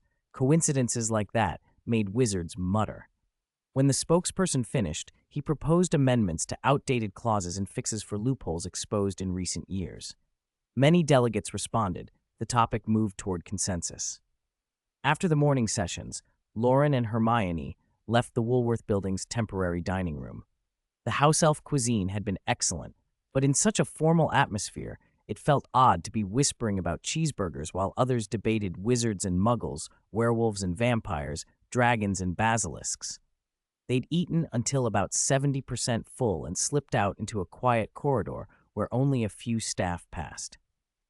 The American Magical Congress had opened the lower 20 floors for visitors. Loren simply wanted to walk after lunch, and Hermione went with him. The corridor was lined with portraits, past Congress chairmen, the original 12 Auror founders, and other wizards of note, as well as narrative paintings that sketched the Congress's history. The American Magical Congress had been founded in 1693 after the Salem witch trials and shortly after the International Statute of Secrecy. Representatives from North American magic communities had gathered to write laws, and a warlike wizard named Josiah Jackson became its first chairman. Belligerence and courage had been the order of the day. The Congress's first task had been to hunt purifiers who betrayed their kind, murderers, traffickers in wizard populations, torturers, people often powerful in magic. Jackson had recruited and trained Aurors, and of the original 12, only 2 survived to old age. In the 18th century, the Congress built a headquarters in the Appalachian Mountains. In 17, Harkaway was elected chairman, and the Congress moved to Williamsburg, Virginia. Harkaway, an expert on magical beasts, had privately bred a swooping evil that then attacked Muggles, violating the statute of secrecy. He stepped down in disgrace. The headquarters later moved to Baltimore, Washington, and other cities. During the American Revolution, the Congress secretly sheltered many Muggle refugees, leaving odd urban legends behind.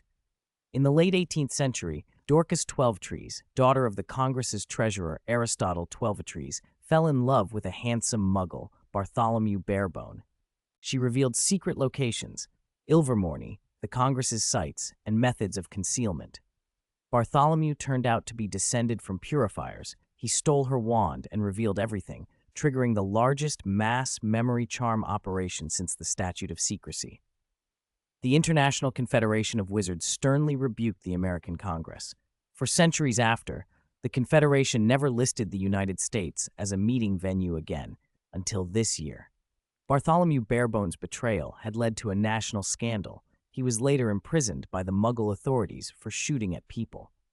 Loren read the panel and frowned. So the Congress never dealt with Barebone directly? If he hadn't been imprisoned, there would have been even more exposures and memory charms. Hermione's face was complicated. She hesitated over the words. Professor Dumbledore, who had been standing nearby, chuckled and said, "Have you tried looking at it from a different perspective?" They turned, surprised. "Professor Dumbledore!" "When did you arrive?" Hermione asked.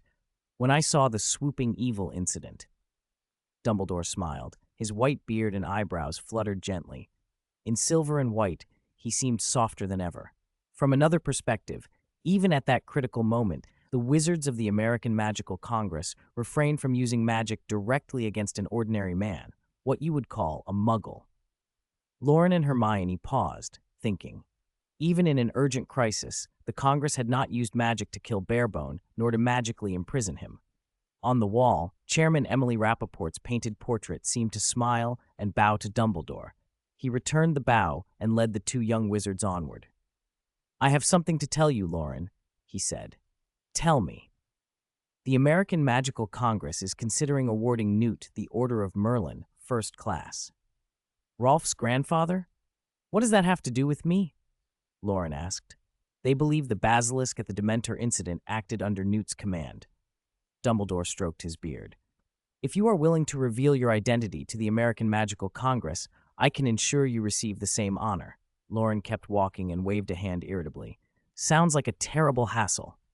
Dumbledore's smile only grew brighter. 408, return trip. How does it feel to transform into a basilisk? Honestly, a bit strange and awkward. If Newt were here, he'd probably be very interested. Hermione listened to the small, odd conversation about basilisks as she walked, eyes drifting over the portraits and illustrations lining the corridor. They recorded the history of the American Magical Congress. After the Barebone incident, the Congress had stayed in Washington for a long time, until 1892, when the head of the Department for the Regulation and Control of Magical Creatures abused his authority and attacked a Bigfoot considered misbehaving. The Bigfoot community answered with massive protests. They flooded Washington, and riots broke out. The Congress had to use extensive memory charms, and the headquarters spent years repairing the damage. In the years that followed, wizards had infiltrated the construction team, building a new headquarters in New York, the Woolworth Building Project. From then on, the American Magical Congress had been based in New York.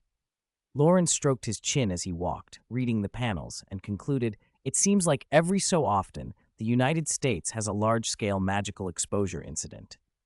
Hermione nodded, then realized she had been under the portrait's watchful eyes and felt a little impolite. She glanced up. The portraits had not noticed her. Dumbledore greeted them as he passed, as if he knew each one and they knew him. There aren't pure wizarding communities here, like Diagon Alley or Hogsmeade, Dumbledore said quietly. Wizards live in Muggle cities. They are closer to Muggles, and over long coexistence, the risk of exposure is higher.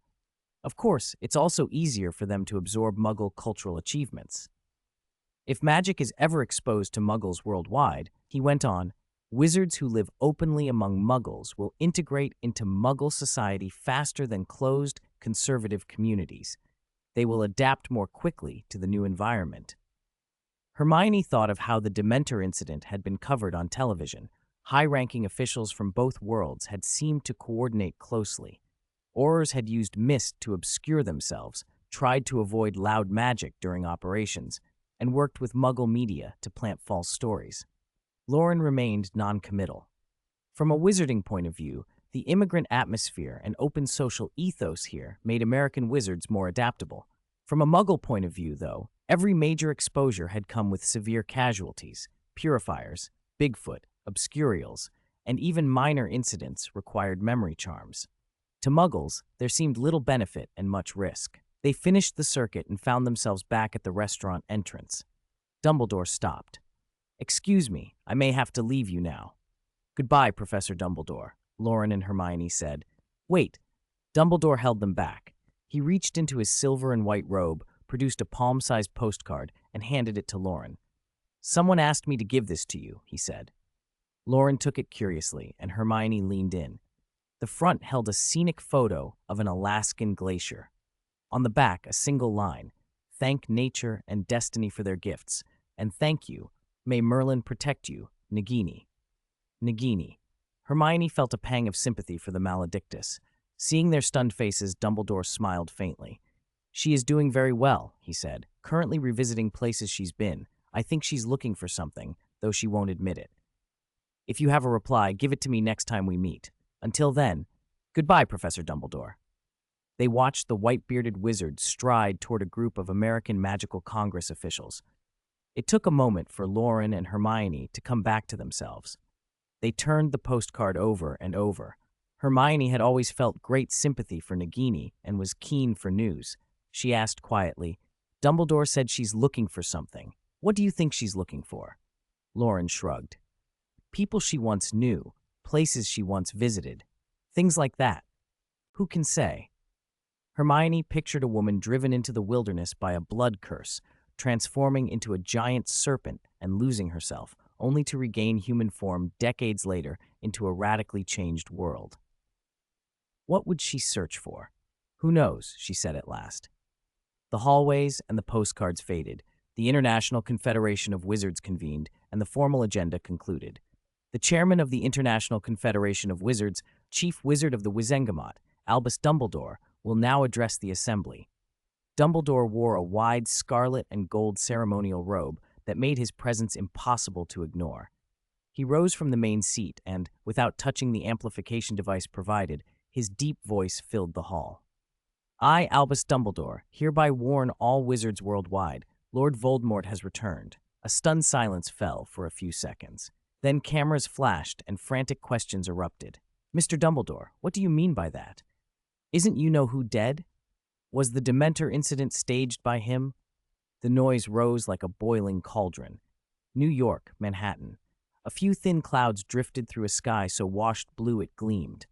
The July sun scorched. Central Park lay like an emerald amid the skyscrapers, one street the only thing between the city's bustle and the park's calm. In the trees, the air tasted cool. Insect and bird sounds brought shade and relief. Trees of olive green, quiet dark blue, and sunlit yellow-brown stood in layers, branches weaving overhead like a living canopy. By the park lake, the air smelled of fresh water. Monica flipped through the New York Ghost from the past few days. Dementor incident. International Confederation of Wizards about to convene. What is the truth behind the magical crisis? First agenda item: the liberated werewolves. Historian Damien takes you through Confederation Part 1, Disputes Between Great Nations. Mian takes you through Confederation Part 2, The Wisdom of Humanoid Magical Creatures. Surprise at the conference. Chairman Albus Dumbledore issues warning. British Ministry of Magic refutes and clarifies. The Dementor incident you told us to avoid, is that the wizarding terrorist attack? Monica glanced at Hermione with a cold expression. The paper rustled loudly. Wendell, nearby, stared at the lake without moving his head. He was focused on fishing and didn't even notice the float bobbing. Hermione stared at the pattern on her shoes and muttered, "Loren told you to avoid it. I just told you and Dad to go to the next city for a few days." Monica laughed and slapped the newspaper onto the picnic table. She pinched Hermione's nose and wiggled it. "What did you say?" Hermione winced. "Yes, that's right. It was a wizarding terrorist attack." "Were you in danger?" "No." Hermione's answer was muffled. She tried to shake her head to escape the pinch, but only made her nose ache. The dentist, accustomed to pulling teeth, had strong fingers. Hermione opened her mouth to gasp. Fortunately, the question changed course. Monica's concern seemed genuine, and Hermione relaxed a little. "What did you have for lunch the day I called you?" Monica asked casually. The July heat felt like a chill down Hermione's spine. She stammered, "Lunch, burgers, beef patties, pickles." The pain in her nose made her give up the lie. "I'm sorry, Mom. It was a cheeseburger." Her voice sounded mournful. Wendell's shoulders twitched, probably from trying not to laugh at a fish he'd hooked. Monica let go of Hermione's nose and rubbed it gently. "Your punishment when we get home is chores. Mow the lawn, tidy your room, and no magic. Understand?" "Understood, Mom," Hermione said miserably, then curled into her mother's embrace. A few minutes later, she sat up. "I have a question." Monica smoothed her unruly curls. "Go on. Why do you believe Loren when he says something, but not me?" Monica hesitated, then couldn't help pinching Hermione's nose again until it went briefly red. On the other side of the picnic area, Loren and Bates sat with their rented fishing rods. Loren recounted the known facts about the Dementor incident, while Bates flipped through the fishing license he'd bought, expression unreadable. The United States had introduced fishing license systems in the early 1950s. Anyone fishing public waters had to buy a license. Fines and game wardens could come for those who didn't. Licenses were sold at sporting stores and came with booklets full of regulations. Whether or not anyone followed them was another matter. There were annual permits and short-term passes for 1, 3, or 5 days depending on need. Those Dementors were hit and burned. Our principal warned the International Confederation of Wizards, but the Minister for Magic muddled it up, so others took it less seriously, Loren finished with a sigh. He felt it unfair to Dumbledore. Why keep such an inept minister in office, only to cause trouble? Bates set the license down and glanced at his float. "So the Death Eaters are a terrorist organization, and their leader, Lord Voldemort, graduated from your school, and most of the terrorists did too." Loren took a breath. "There's only one school in Britain, Hogwarts. Its students come from all over Europe, so it's not as simple as blaming the school." "Oh," Bates nodded slowly. "This Lord Voldemort you mentioned, your magical government can't deal with him, is that right?" "You can't really put it like that." Loren checked his rod. His bait was gone. A fish had taken and escaped. He rebaited and cast again. Magical society still relies a lot on individual ability. In terms of sheer power, only our principal can face Lord Voldemort. "Your principal can deal with Lord Voldemort," Bates repeated, eyes thoughtful. He recalled the kindly, white-bearded image of Dumbledore and fell quiet. Loren caught a few largemouth bass, carp, and bluegill, while Wendell grumbled with envy. The shimmer of the water made Bates a little dizzy. He asked quietly, "Can you guarantee safety?" "Yes," Loren answered. Bates relaxed and focused on his fishing again. Little whinging, 4 Privet Drive. In the Dursleys' tidy house, Harry slept in the room at the turn of the stairs on the 2nd floor. The room had a large bed, a solid wood wardrobe, and a new small desk that, even halfway through summer, showed no signs of use. Nobody in the Dursley household mentioned last year's events. Aunt Marge's inflated departure was not talked about, and Harry's summer felt unusually comfortable. Perhaps the heat kept him restless. Harry tossed and turned, sweating and uncomfortable, until in a haze he dreamed he was a black cloud fleeing flames. He flew swiftly and hid in a castle atop a mountain. "I think I've seen this castle somewhere before," he thought hazily. "It seems like Ilvermorny." The thought cleared the dream a little. The burning had lessened. After an unknown time, a vague female figure approached. A cold voice said, "Resurrection. Only true resurrection can control my magic." Another voice, softer, asked, "How should I do it, Master?" "Harry Potter. Harry Potter." Far across the Atlantic, Harry Potter suddenly woke from a dream. He lay stiff in bed, panting, the lightning-shaped scar on his forehead flaring as if the dream's flames were scorching it. He pressed his hand against it to blunt the searing pain that had shot through his skull. After a few minutes, the burning eased and Harry exhaled. He fumbled for his glasses on the bedside table, and the room came into focus. Streetlight filtered through the curtains, washing the room in a hazy orange glow. He switched on the lamp, swung his legs out of bed, and went to the wardrobe mirror to study the 14-year-old staring back at him. Beneath his messy black hair, the scar looked normal, but the throbbing reminded him of the vivid dream he'd just had. It wasn't the first time he'd dreamt of Lord Voldemort.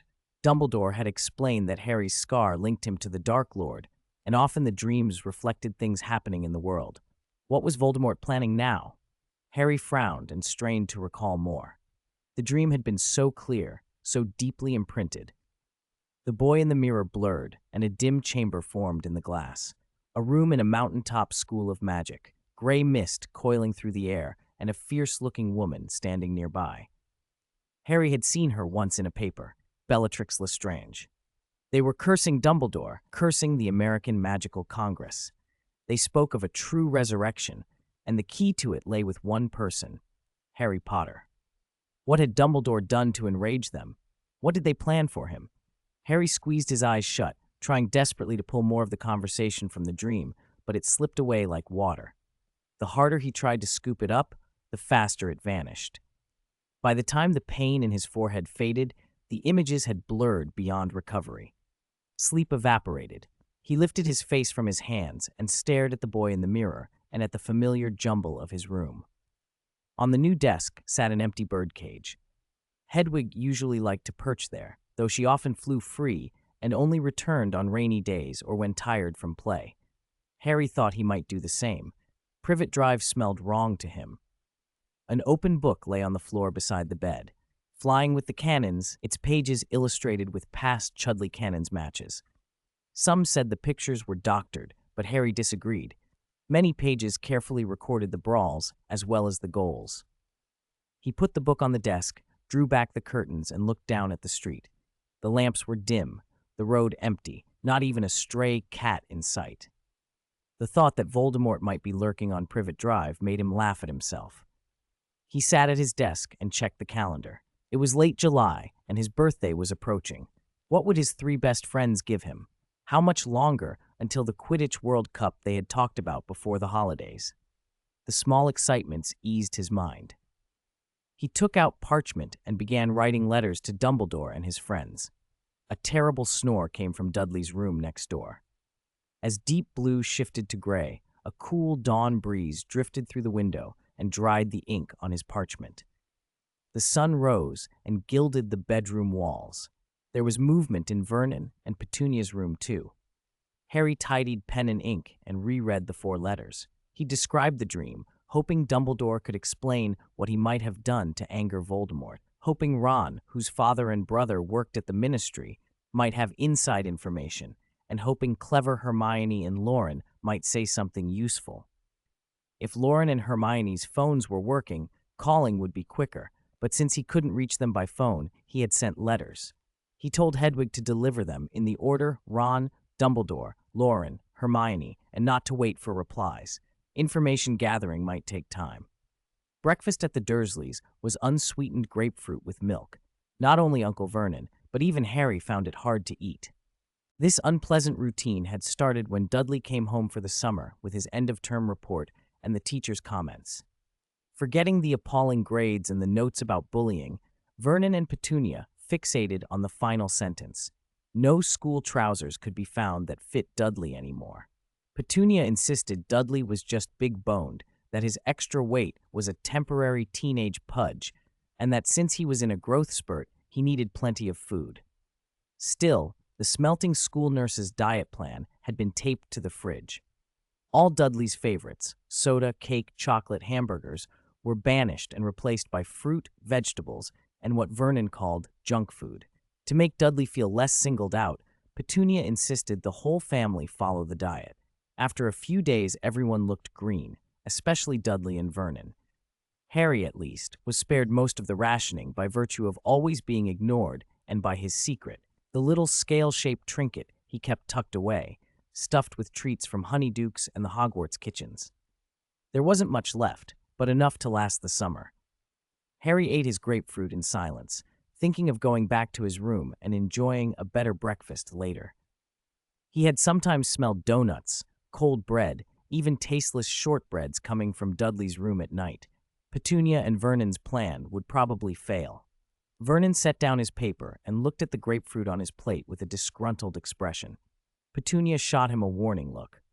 Dudley, finished after 3 bites, still folded over his chair like a tire. Vernon sighed, his mustache trembling, then picked up his spoon. One could deceive others, he thought, but not himself. For Dudley to have trousers to wear when term started again, a little self-denial was necessary. Harry finished and stood. I'm done. I'm going back to my room. Since last summer, he no longer had to do kitchen chores. He spent most of his time in his room. The Dursleys were terrified of his books, cauldron, and birdcage, convinced they might be cursed and explode like Aunt Marge. No one paid him much attention. Dudley fussed about cake and chocolate while his parents were at their wits' end. Breakfast dragged on until Vernon was almost late for work. He had to rush to Grunning's. Petunia needed to pick up shopping, so they drove off together. Stay home and play games, watch TV, Petunia called. I'll bring you fruit for lunch, Dudley scowled. I don't want fruit. I want cake, chocolate. Hedwig flapped through the window. The sounds downstairs faded. Dudley stomped back to his room, and the yeasty smell of cold bread drifted from there. Harry popped the chocolate frog, now missing its hind legs, into his mouth and sighed with contentment. Dudley might be on a diet of bland bread, but Harry still had his secret snacks. Happiness, he decided, came from comparison. Hedwig off again with the letters. Hampstead Garden, at the Grangers on the edge of town, Hermione lounged on the sofa with her long legs folded diagonally across the cushions. North American History of Magic lay open on her lap, a copy of the New York Ghost from 2 days ago marking the page. When a soda can popped open nearby, she kept her face carefully neutral. Since her return from New York, Mrs. Granger had again restricted snacks. Everything sugar-free, drinks flat. But this person had no shame and came bearing cola and snacks every day, drinking and snacking right in front of her. He had a terrible personality. Drinking cola in summer. Ah! Loren belched rudely and smacked his lips. The Quidditch World Cup's coming up, Professor Granger. Any thoughts on tickets? No, Hermione replied flatly. Loren ignored her tone. Ron said last term his dad could get tickets through the ministry, and Neville's parents might have some too, but maybe it'd be better if we bought our own. Pay extra. Get them in Diagon Alley. What do you think? Then let's go to Diagon Alley this weekend to check them out. You can't even answer properly. How can you be Professor Granger? The flap of wings sounded at the doorway. Loren glanced over at Hermione's expressionless face, pouted, put down his cola, and went to the door. Outside sat a pure white snowy owl with 2 letters in its beak. Beside it perched a spectacled owl. Both owls were clearly excited. Hedwig and Hanch cooed urgently. Seeing Loren, Hedwig dropped the letters into his hands and, without asking for a treat, flew off with Hanch. They're from Harry, Loren said, coming back and placing Hermione's letter on her head before reading his own. Hermione pursed her lips and opened hers in silence. Dear Loren, hope you're having a good holiday. I tried calling. No answer, so I guessed you weren't home. Summer at the Dursleys is more interesting than usual. Dudley's being forced to lose weight, but it's not going well. He hates exercise and spends all day on the console or the TV, secretly hoarding high-calorie food. He'll probably have to wear a skirt back at school next term, and the thought cheers me up. Thanks for the storage scale. Those fizzing whiz-bees really lift my spirits. Something strange happened this morning. My scar hurt again. That usually means another dream about Lord Voldemort. I dreamed he detached from Wormtail and turned into black mist, and with Bellatrix Lestrange, they cursed Dumbledore and planned a true resurrection, and something about me that I can't fully explain. Do you know anything about Voldemort and Dumbledore? Please write back. Harry, I do know, but writing it all down sounds like a chore. Loren scratched his head, took a sip of cola, and muttered, Why does this cola feel so flat? Ahem. Hermione cleared her throat. We could just call him. So clever, Miss Know-It-All. Loren got up to make the call, pausing when he caught Hermione watching him. He hesitated a few seconds, then grabbed his cola and shuffled off. Hermione watched him go, a faint light flickering around the edges of her mouth. Back at the Dursleys' table, the fruit had left everyone looking like the Rhines. Bananas, guavas, papayas, and grapefruit. Vernon sighed as he ate. Dudley still hadn't slimmed, but Vernon felt he was getting there himself. Petunia looked the same, always thin, her long teeth well suited to biting fruit. Dudley poked a banana with a fork, imagining how it would taste with cold bread and donuts. Ding ding, the phone rang. 4:10. Jupiter is bright. I'm Vernon Dursley. Uncle Vernon had barely taken the receiver when his face, pale from eating too much fruit these past few days, flushed crimson. His small, beady eyes snapped toward Harry, glaring. He barked, "It's for you again, those oddball classmates of yours." Harry was used to that tone by now. It didn't surprise him. He stood and padded across to the phone, lifted the receiver. "Hello, Harry Potter. You sound cheerful. Life at the Dursleys not so unbearable then?" A smile tugged at Harry's mouth. He could almost see Loren's teasing face. "I haven't heard your voice in ages. Did you enjoy your trip, Loren?"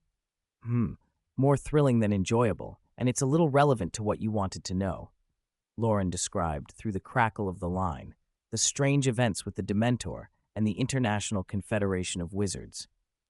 When the Aurors were at an impasse, a basilisk had mysteriously appeared and resolved the crisis, leaving no trace of its origin. Harry pictured it and felt his heart race. Anything sounded better than another day at Privet Drive. "I'll ask Hanch or Hedwig to bring you the newspapers. They've got full reports. Compare them." Loren paused. "Oh, by the way, you ought to think about your occlumency again." Harry's smile faltered for a moment. "I will." "All right. See you soon. Say hello to Hermione for me." Beep, beep. The electronic busy signal was cold in Harry's ear. The thrilling, magical world seemed suddenly farther away. He put down the phone, feeling a small, familiar emptiness. Loren hung up, glanced at Hermione, and caught her eyes darting away. He smiled. He apparated away and reappeared with another can of soda. "Burp." He handed the ice-cold can to Hermione. "If you want soda, just say so. Would I stop you? Would I tell your mum? You've been reading so much, you've gone soft. I think you would." Hermione took the can. Cold mist clung to the aluminum as she pulled the tab. "Telling my mum sounds like something you'd enjoy." "Slander. Absolute slander." Loren pretended to be wounded. "We've known each other so long, and you still don't understand me, Miss Granger. Truly heartbreaking. You must atone." "You can atone by checking my ancient runes homework." Hermione took a small sip and exhaled the cooling fizz. "This is compensation? It's a punishment." "It's compensation for you teasing me these past few days." "More slander. When did I tease you? Judge Granger's ruling is unjust. I want to appeal." This was already the fourth title he'd given her. Professor Granger, Miss Know-It-All, Miss Granger, Judge Granger. Who knew what would come next? Loren drained the last of his soda, crushed the can, tossed it into the bin, then stretched and flopped down on the sofa, resting his head on Hermione's shoulder as she sipped. "Criminal Morgan." Hermione nudged him gently to stop his head slipping. "If you're bored, then check my ancient runes homework." "Who said I'm bored? I'm very busy." He flicked his finger, and the television in the living room came on.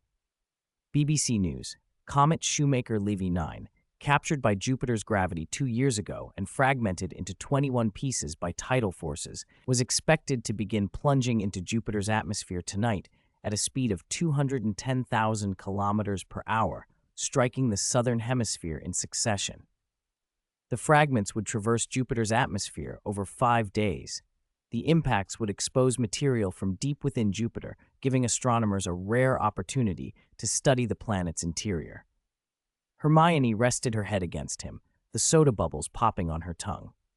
The hot summer felt tempered by the fizz and the caramel sweetness. For a few minutes, the small comforts were enough. Deep in a centaur hollow in the Forbidden Forest, Dumbledore and the centaur elder Hawes sat opposite one another across a low stone table. Dumbledore sipped the centaur tea with patient appreciation.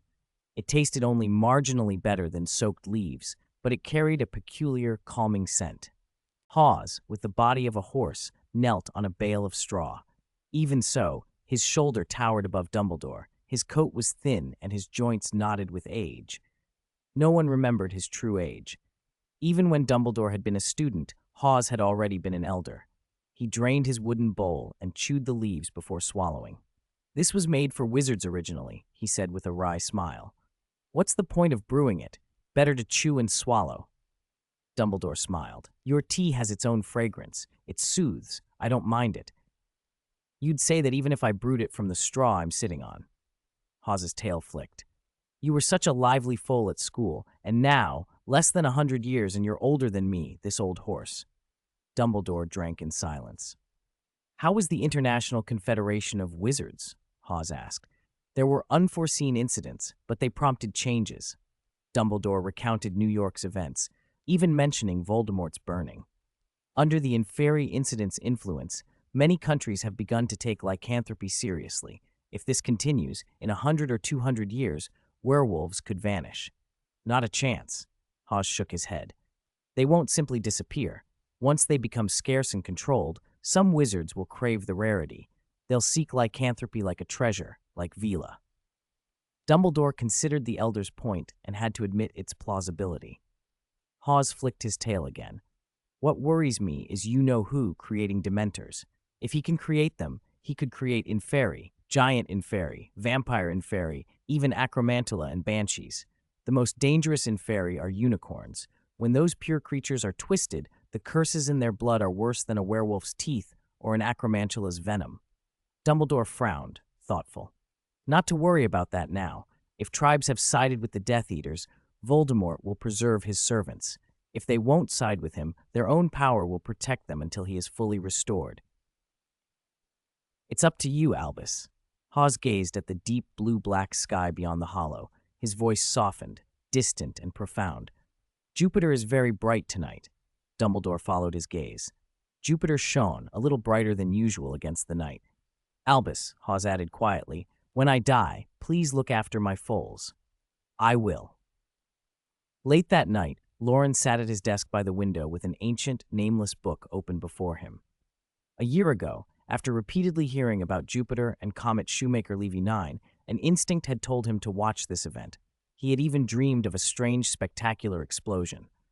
For Loren, these were omens, an opportunity for the Book of Abraham to open again, much like the bright Mars had signaled things in his first year. The book's pages were yellowed, the papyrus cool and thin to the touch. On the flyleaf, a Hebrew warning remained. Apart from the high priest and the scribes, anyone else who reads this book will be struck by a vicious curse. The first 7 pages depicted 2 snakes entwined around a staff, one devouring the other. The next 7 showed a snake nailed to a cross.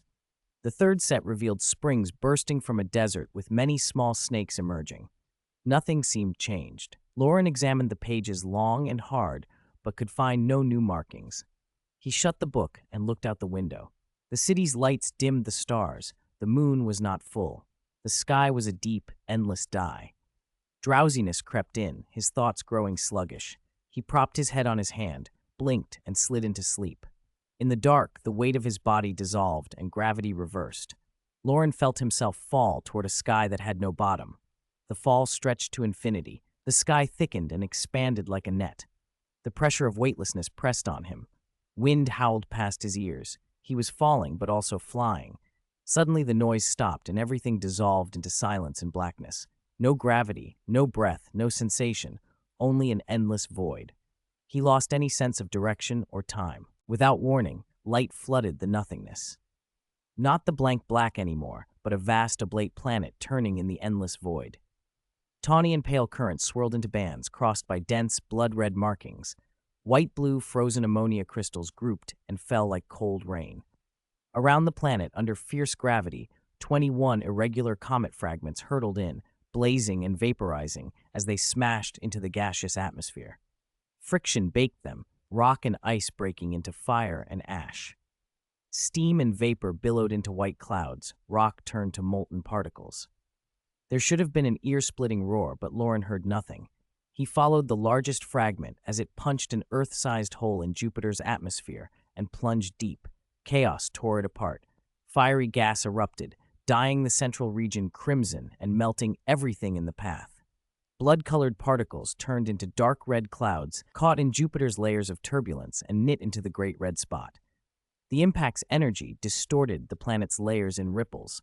Loren felt himself shatter into innumerable atoms, smaller than gas molecules, swept into those ripples and waves. He was a point without volume, stretched into a line, his perception elongated until it spanned the universe. He flew out of Jupiter, past eternally burning suns, drawn forward by a force that crossed distances light would need billions of years to traverse. He saw countless blazing stars, warped spaces that swallowed light, empty regions and planets that in some ways resembled Earth. Did you see it? I saw. I think? Loren opened his eyes to the gray-white light of morning. His head rested on the closed book of Abraham. Outside the window, a thin gold haze brightened the eastern horizon. He blinked, stretched. Not far away, Nicholas Flamel's translucent figure floated, holding a similarly insubstantial book. Silver hair framed his face even in ghostly form. "You're awake?" Flamel asked. "Did something change in the book of Abraham? I feel as if I watched the comet strike Jupiter myself." Loren pushed back from the desk, refreshed and oddly light. "I'm not sure what you saw," he said, "but I think you'll feel the magic within you now." Magic? 411, one crouch and another crouch. Magic? Loren froze, no longer lost in the remnants of last night's dream. He gripped his wand in his right hand, closed his eyes, and calmed himself, feeling the flow of magic through his body. Since waking, he'd noticed his senses sharpened, smells clearer, hearing keener, but with his eyes closed, the change was almost tangible. The morning air tasted fresher. The breeze across the fields brushed his skin, each tiny hair responding, cool and pleasant. The surge of magic within him felt deeper and bigger than any of the previous awakenings. If he signed the trace contract now, perhaps he could break whatever binding it imposed without the Philosopher's Stone. His power was at an adult wizard's level. No, stronger than many adults. He opened his eyes and murmured, "Feels like simple charms don't even need incantations or wand movement anymore." Flamel drifted about him a few times, smiling. "Try it." Loren set his wand on the bedside table and fixed his gaze on the middle of the room. Silently, he formed the word in his head, incendio. A ball of searing flame rose into the air. Orange-red tongues unfurled and swayed like living tentacles, an invisible well of power feeding their heat.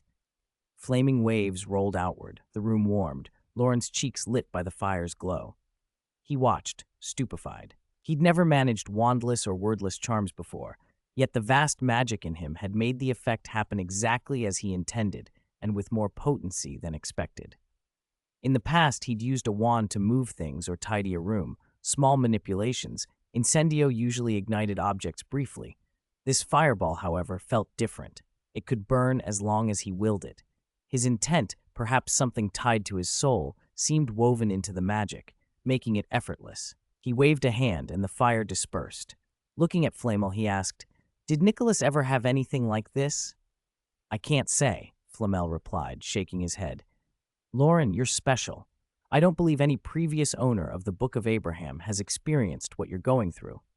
Loren didn't press further. He sat and opened the Book of Abraham. The papyrus was yellowed. The 3 snake diagrams were unchanged from last night. He could now understand some of the text. It spoke mostly of alchemy, not the starry visions he'd been shown, and it mentioned the Philosopher's Stone sparingly. He thought back over the strange encounters since he'd come into the book, the bright Martian night, and the Mary, who answered every question in that other space, the vision in Dean Forest, where Bloody Mary's mirror appeared in a hall of illusions, and last night, watching Comet Shoemaker Levy 9 strike Jupiter and feeling consciousness expand across galaxies. His fingertips traced the coarse papyrus, the texture nudging questions loose in his mind. Who had written this book? Who was Mary, who had appeared so many times? What did any of it have to do with him? Mid-July sunlight crawled across the landscape, but a mist still hung over the young wizard's heart. In Wiltshire, the wizarding village slept under the same sun. Many of the sacred 28 pure-blood families owned houses there, stately manors set side by side behind high garden walls. They were near enough to see one another, but separated enough for scheming and surveillance. If asked which house was the most luxurious, every wizard would answer the same, Malfoy Manor. When the Malfoys hosted a dinner, the glow of enchanted candles lit the whole village. Guests always boasted of gardens with rare plants, fountains with white peacocks, and furniture made from the hides and parts of exotic magical beasts. But if asked which house was the most mysterious, villagers hesitated. Many family lines had dwindled, many manors had not hosted grand events for years. Especially the Crouch House, it had not welcomed visitors since Bertha Jorkins intruded uninvited. Crouch Manor stood at the village's western edge, a compact castle by a stand of trees and a boating lake. Before Barty Crouch Jr.'s imprisonment and his wife's illness, the family had often been seen boating and picnicking, attended by a bustling house elf named Winky. Then their son was sent to Azkaban and later died there, and his wife fell gravely ill. Barty Crouch Sr. devoted himself to work in the Department of International Magical Cooperation at the Ministry and never remarried, at least in public. Some quick-witted villagers whispered the Crouch line would die out. The fortune they'd built over generations could buy much of Diagon Alley, save Gringotts. If no heir came forward, goblins might eventually reclaim gold in the vaults. The manor could pass to a distant branch. But such talk stayed behind closed doors. No one dared say it openly where Barty Crouch Sr. could hear. He wielded power in the Ministry, had even been able to sentence his own son to life in Azkaban, and had almost become Minister for Magic once. Scandalous gossip still circulated in shadowed corners. Some said Barty Crouch had harbored thoughts of remarrying. He had shown a particular fondness for a young clerk named Bertha Jorkins. The story began years ago, before Crouch Manor had closed completely. One clear summer afternoon, Bertha, claiming she needed to consult Barty about work, boldly pushed into the Crouch household. She stayed until dawn, and when she left, she was disoriented and never quite the same. Her memory grew unreliable. She misplaced documents, forgot conversations, and gave Barty odd looks. They must have had an entanglement, whispered the talebearers. On that day, though the house should have been empty with its master at the Ministry, voices rustled in the kitchen, high and nervous, the house elf Winky and a deeper muffled voice. "Would you like mushroom soup, Barty?" Winky chattered. "Or a grilled steak? Or lamb chops?" Winky bustled, buying ingredients from other wizarding communities so the household's consumption didn't draw notice. Barty Sr., under the strong control of his master's curses, remained mostly dull and compliant. Yet Winky prattled anyway. If he were lucid for a moment, she'd notice. At some point, Barty Crouch Jr., forced to sit in a chair, felt his eyes jitter. His pupils contracted, his fists clenched. For a fleeting instant, his mind cleared. He'd broken free of Imperio. A thin veil, an invisibility cloak, hung before his vision. He forced his eyes closed, and memories flooded back. Years ago, when his mother lay dying, she had gone to Azkaban and taken his place. She brewed a polyjuice potion using his hair and remained in Azkaban forever. Outsiders believed his mother had died there of illness. They'd created a story that hid the secret of his escape. His father, determined to keep him from following you-know-who, had bound him with many spells, Imperio among them. Winky cared for him, and he'd been forced to wear the invisibility cloak day and night, even as his body and mind slowly strengthened. Sometimes he could resist the Imperio, almost regaining his true self and memories, like now. "Would you like some pie, Barty?" Winky went on, oblivious to the tremor of thought in the room. Without a wand and still under several binding charms, Barty Jr. couldn't escape, but the house elf sympathized with him. He asked softly, "Is the Quidditch World Cup final soon?" "Barty, you're awake!" Winky cried. She thought he'd simply woken up from sleep. The Imperio didn't erase all faculties. Many times he could speak, though he couldn't defy his master or leave the house.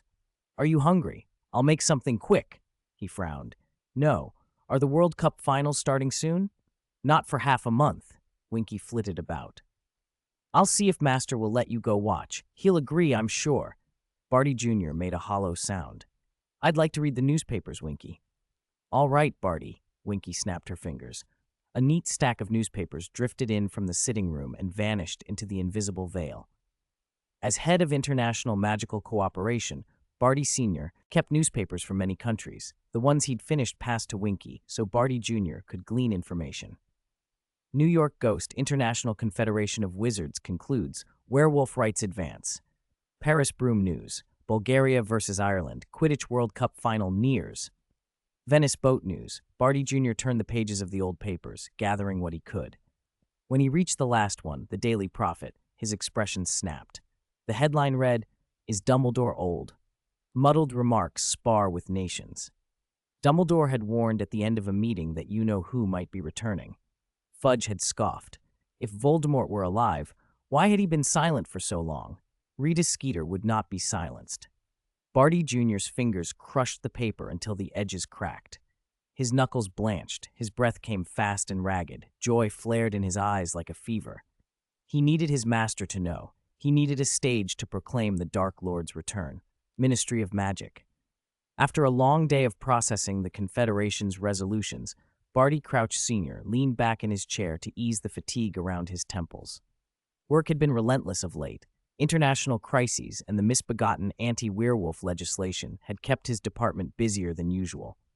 He'd hired a new, duller assistant, Weasley, he thought, who was willing to do the tedious filing. He locked some confidential files in the office safe, stood, and left. The corridors had thinned. Most employees were gone.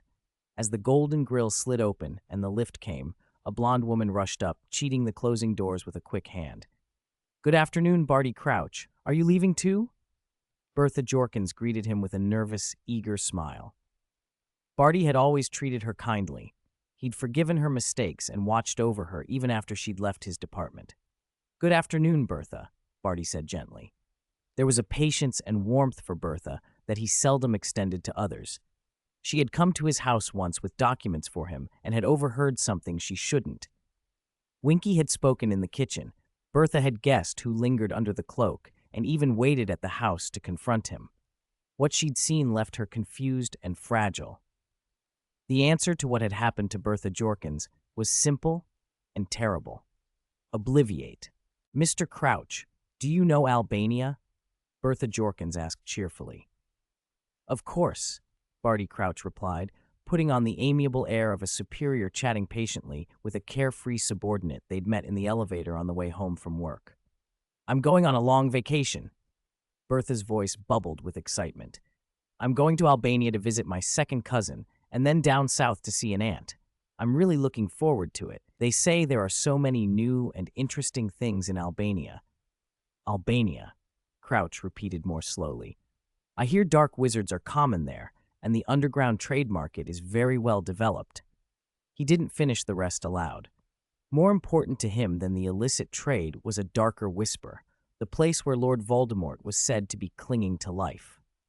As head of the Department of International Magical Cooperation, Crouch had once represented the British Ministry at the International Confederation of Wizards. He remembered Dumbledore's warnings and initiatives from those meetings. Voldemort. Crouch stared straight ahead at the polished elevator walls reflecting his graying hair. Many, led by Fudge, thought Dumbledore senile. Crouch did not.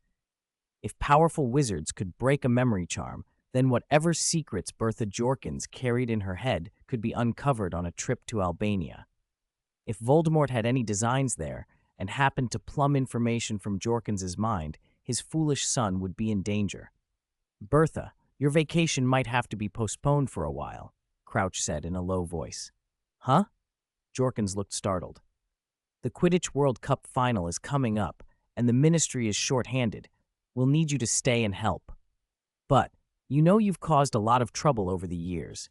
If you help the Department of Magical Games and Sports see this through successfully, you might begin to regain the trust of your colleagues," Crouch added gently. Bertha's eyes lit up. "You're right, Mr. Crouch." The elevator doors clanged open and she tumbled out, her long blonde hair rippling behind her. Crouch watched her go, and only after she disappeared did he look away. At the hearth in the hall, he grabbed a handful of flue powder and stepped into the green flame. Crouch Manor. The blaze surged, stinging his eyes. When he opened them, he stood before the kitchen hearth at Crouch Manor. "Master, you're back!" Winky, the house elf, hurried forward. Crouch removed his coat and handed it to her. "How is he today?" "Young Master Barty is behaving very well. He has been a good and obedient boy," Winky said, carefully folding the coat and hanging it up. She hovered for a moment, then, bolstered by the rare leniency Master Crouch sometimes showed, ventured, "Master, have you considered letting young Master Barty go to the Quidditch final?" "You've been nagging me about this for months, Winky," Crouch replied. "It's not something a house elf should concern herself with." He walked to the kitchen chair and reached out for an invisibility cloak hanging in midair, the rare time his son could breathe a little during the day. Winky's voice shook as she continued, tears welling in her round, bulging eyes. "Sir, young Master Barty loves Quidditch. Please let him go. He can wear an invisibility cloak to watch the match. No one will discover him. Please let young Master Barty get some fresh air." Crouch watched those dull, hollow eyes for a long moment. Perhaps he was simply exhausted from the day, and Bertha Jorkins's interruption had put him out of sorts. The head of the Department of International Magical Cooperation and former head of the Department of Magical Law Enforcement rarely showed such indecision. Yet now moisture pricked at his eyes as he thought of his son in the bedroom, vacant, withdrawn, a boy stripped of the careful politeness he wore at the ministry and the sharpness he displayed at international conferences. Only a dazed, complicated sorrow remained. Years ago, when Mrs. Crouch had still been alive, the family had held occasional banquets and balls for the sake of his career. Barty Jr. had been a pupil at Hogwarts then, mischievous and petulant, running with a pack of foolish pure-blood boys. He would order Winky to open the storeroom so they could grab broomsticks and zoom around the ballroom. Crouch had wanted to punish him severely, but his wife had intervened. The boy hid behind her and made rude faces. Later, he discovered the boy had joined you-know-who's Death Eaters. By the time Crouch realized the depth of his son's betrayal, it was too late. In the reckoning that followed the Dark Lord's fall, to prevent the young man from dragging the ancient Crouch family down and to stop other greedy pureblood houses from carving up their inheritance, Crouch had felt he had no choice but to be severe. He had sat in judgment at the ministry and pronounced, stern and unmoved, evidence conclusive, life imprisonment. "Master, Mrs. Crouch would have wanted young Master Barty to go," Winky said softly, tears tracking down her face. "Mrs. Crouch saved him because she wanted him to be free, not kept under lifelong house arrest." Crouch relented at last. "Book a box on the top tier of the stadium," he said quietly. "You can take him once most of the crowd has left." "Yes, Master," Winky cried, astonished. On an early August morning, Diagon Alley bustled with life. The air was heavy with the sweet smells of pastries, candy, and sizzling street food. At Florian Fortescue's ice cream parlor, fruit and cream were being transformed into silky ice cream under a specially improved freezing charm. As lids were lifted, a sweet cold mist drifted out, scenting the street. With the Quidditch final imminent, wizards hurried off to buy camping tents, Muggle-style clothes, binoculars, and the like, many planning to buy team souvenirs at the stadium. A few shrewd vendors had come to Diagon Alley to buy in bulk and resell at higher prices near the match. Florian's counter was crowded, a long queue snaking out from the door. Outside that queue stood Hermione, instructing Loren carefully. "You queue here for ice cream, and I'll go to Flourish and Blots to get some books, okay?" "Got it." Loren chewed on a licorice wand, savoring it. "I want strawberry, not mint, okay?" "Mint, not strawberry. Got it," Hermione warned, twisting his arm and giving him a mock glare. Then she jogged off. Loren watched her go. Her brown curls were tied back in neat pigtails that caught the sunlight. The light blue denim jacket she wore showed the graceful line of her arms and waist. He thought she looked very beautiful. "Young wizard, what flavor do you want?" Florian called from behind the counter. Loren hesitated. "Sir, could you make a double scoop, mint inside and strawberry outside?" "Of course." Florian smiled and expertly wielded the long scoop. Not far away, Flourish and Blots faced Elop's Owl Emporium. Hermione passed Flourish and Blots, turned a corner, and slipped into Slug and Jigger's apothecary, where potion ingredients were sold. The shop smelled pungent, barrels of goo at the entrance, shelves lined with jars of powders and dried herbs, bundles of feathers and fangs and claws hanging from the ceiling. "Hello, I need a bicorn horn, maple spider silk."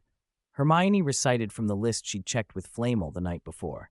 She rattled through plant and animal components and then asked tentatively, "Do you have goblin-made silver sickles? Copper nuts would do too." "How many do you need?" "2. Please wait a moment." 5 minutes later, Hermione stepped out of the apothecary humming, light-footed and smiling, already planning the alchemical present she intended for Loren's birthday, which was still 4 days away. She'd consulted Flamel and studied ancient runes for a year. She was eager to try the extra materials hidden in the pendant she'd been given. She'd made Harry sugar-free snacks for his birthday, but Loren deserved something different, a secret project she couldn't wait to finish. She put the smile from her face, keeping her eagerness to herself as she passed Elop's. Florian's was just ahead. Loren waited with 2 boxes of ice cream. Hermione crept up behind and peered. One box was pink strawberry, the other yellow mango. A fine white mist kept them perfectly frozen. She patted his shoulder. Let's go. We need to buy things for the match. Loren turned, a strange smile flickering and vanishing. He handed her the pink box, stealing glances at her while pretending not to care. Why did you take so long? I thought about going to Flourish and Blots to find you, but I didn't want us to miss each other. Hermione took the ice cream and studied him, focusing on his eyes. Why are you looking at me? Loren avoided her gaze and retorted indignantly. How would you know I was looking if you weren't looking at me? Hermione frowned briefly and then looked suspiciously at the ice cream in her hand and back at Loren. Is something wrong with this ice cream? No, absolutely not. Loren straightened and insisted. I was looking at you because I think your outfit looks really nice today. Really? Hermione met his eyes.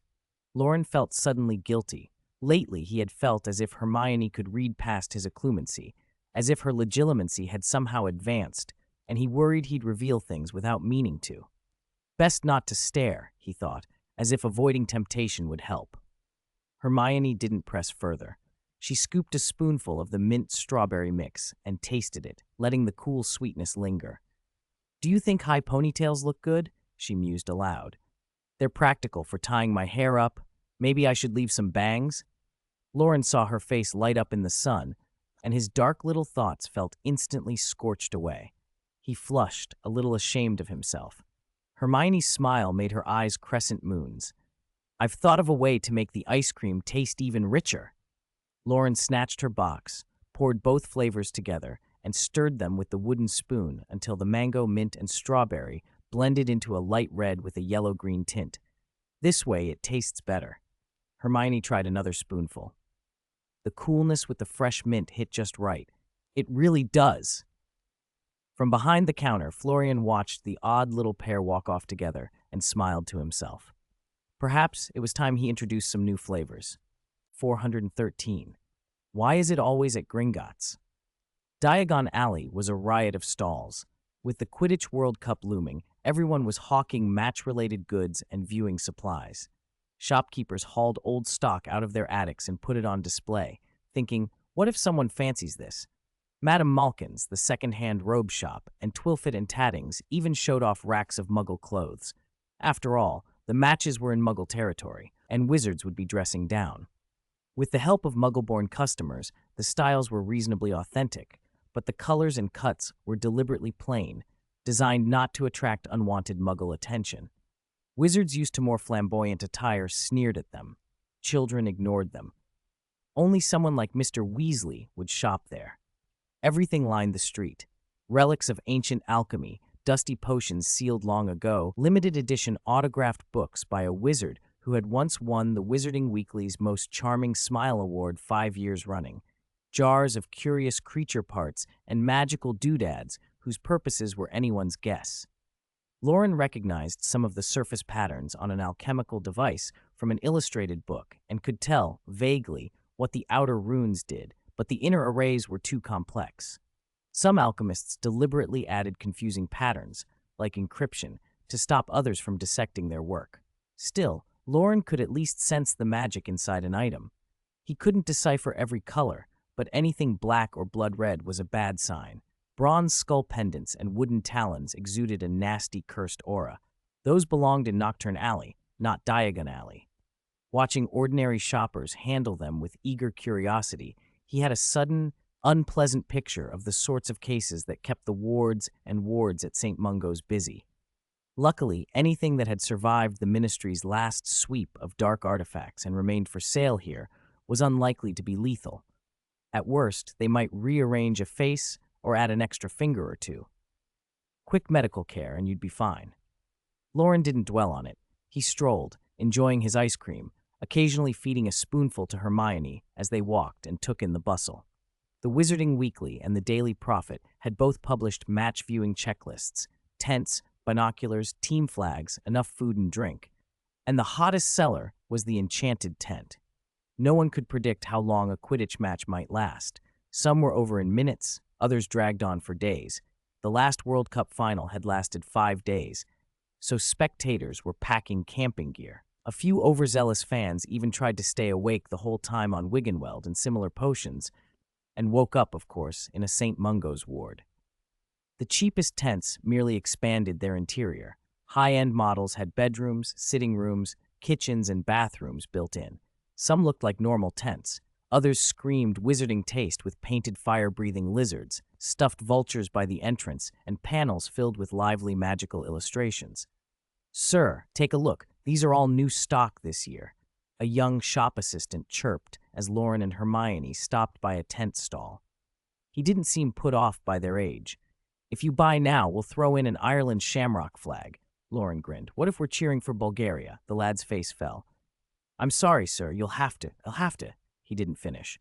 A plump, sunning shop owner by the pillar gave the assistant a sharp nudge and beamed at them. "Ignore him. We'll give you whatever flag you like. Want both? Fine. Want the tent modified? We'll do it." Loren and Hermione laughed. "Thanks," Loren said. "We'll look around, and if we need anything, we'll come back." "Happy shopping," the owner called.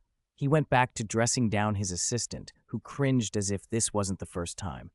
"I suppose we could modify a regular tent," Loren murmured, glancing at the displays. "I remember your family had one. You used it when we went to Dean Forest in first year." Hermione hummed and finished the last of her ice cream, remembering that crowded tent and a long, sleepless night. "I don't think buying everything off some magazine list is sensible," she said. "Maybe we should ask Ron or Neville." Loren nodded. "First, let's buy our tickets." "Where do we get them?" "I don't know where the official office is," Loren admitted, "but the goblins at Gringotts will have tickets."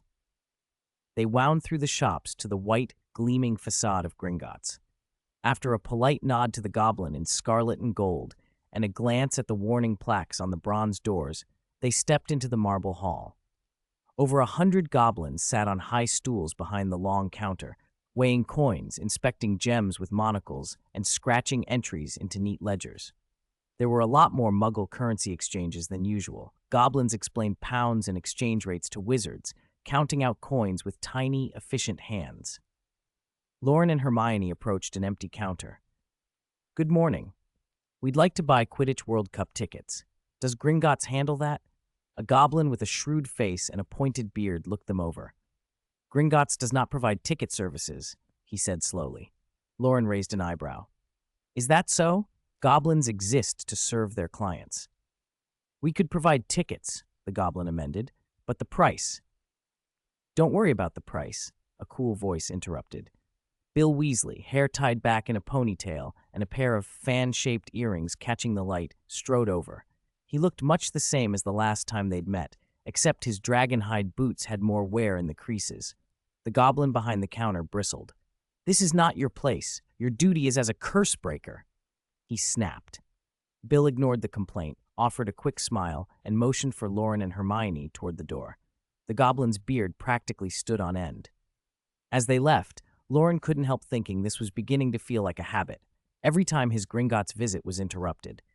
Hermione, more surprised than annoyed, called softly, "Bill? Long time. What are you doing here?"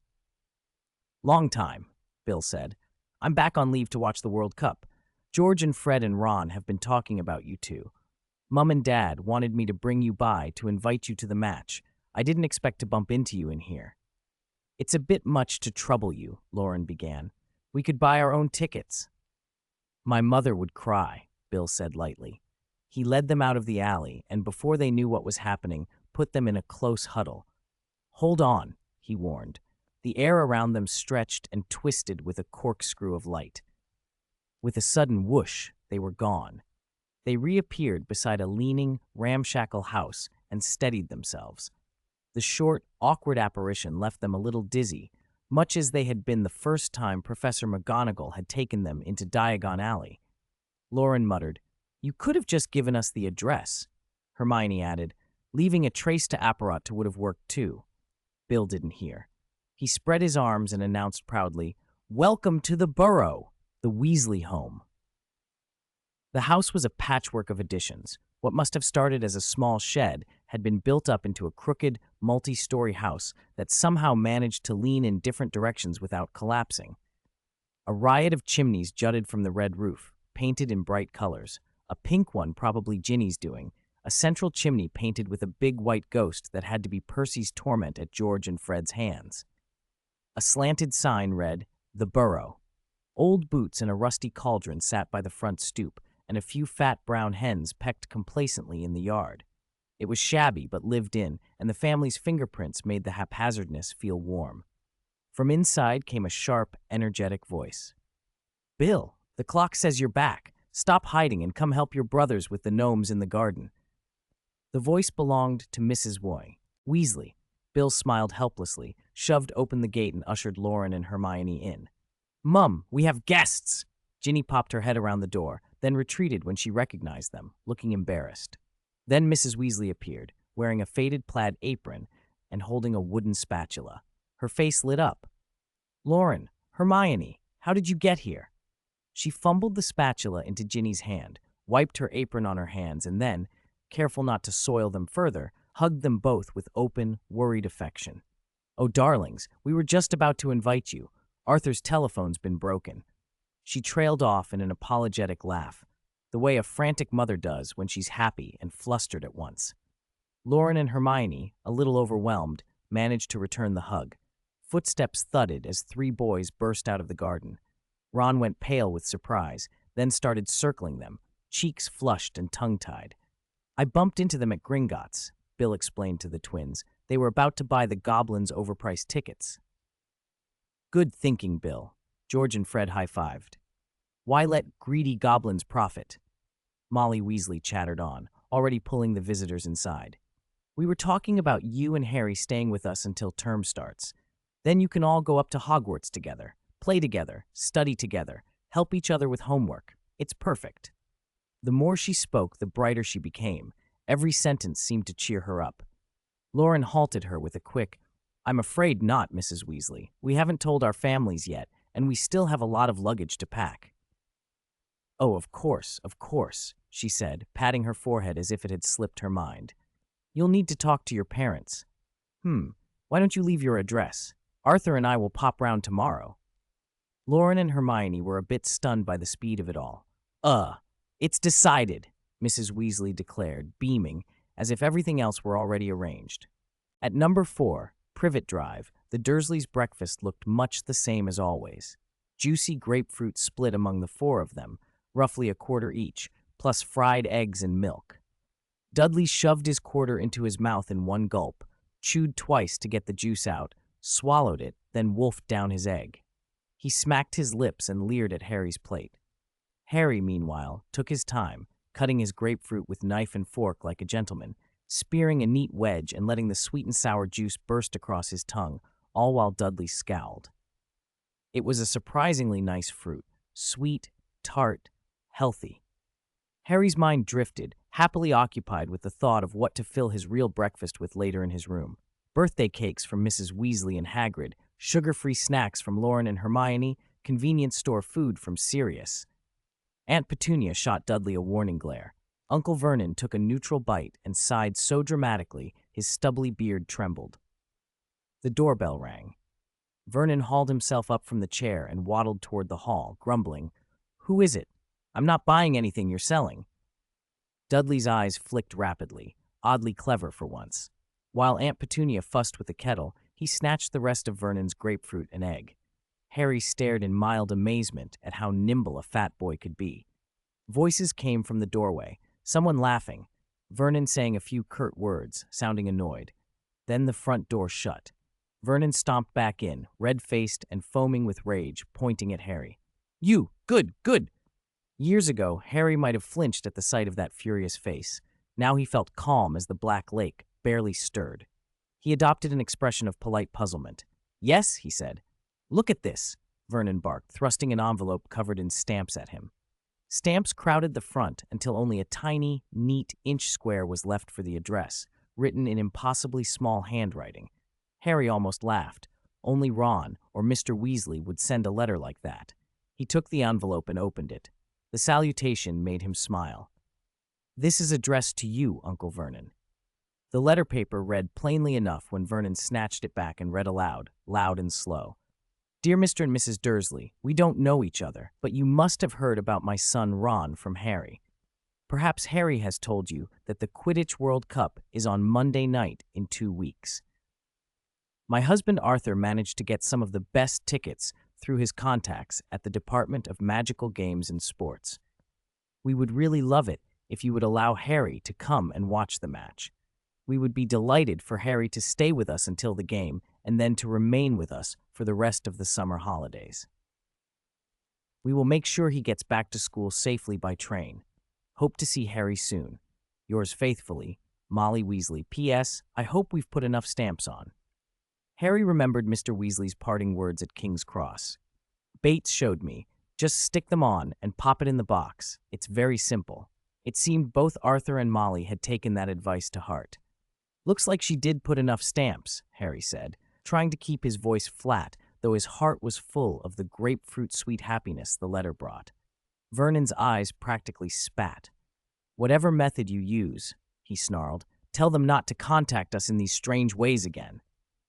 The Dursleys hated anything out of the ordinary. Their biggest fear was being linked, however remotely, to people like the Weasleys. That fear had cost Harry 10 years in a cupboard under the stairs. He didn't try to understand why they were like that. He simply answered, "All right, Uncle Vernon." He blinked innocently. "So, can I go?" "Go! Of course you can go!" Vernon exploded.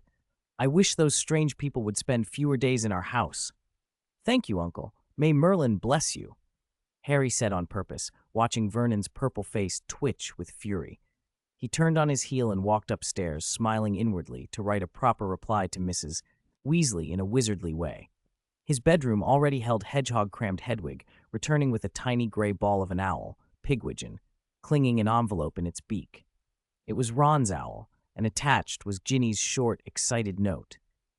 Harry recognized Ron's handwriting on the cover and unfolded the hurried message inside. "Harry, I don't know if your Muggle family has got Mum's letter yet. Things have changed a bit. Bill met Loren and Hermione at Gringotts. Mum is going to pop over there tomorrow to invite them, then she'll come and pick you up afterwards. Yes, whether your Muggle relatives agree or not, we are coming to fetch you. But Mum and Dad thought we should pretend to ask first. If they say yes, send Pigwidgeon back with a reply immediately.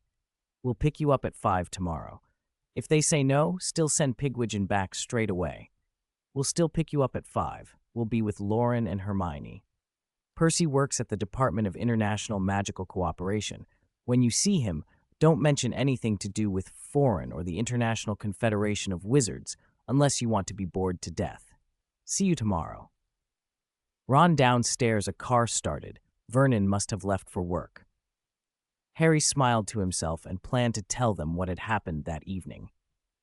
After returning Pigwidgeon with his reply, Harry lay back on his bed and ate a piece of the cake Hagrid had given him, savoring the sweetness.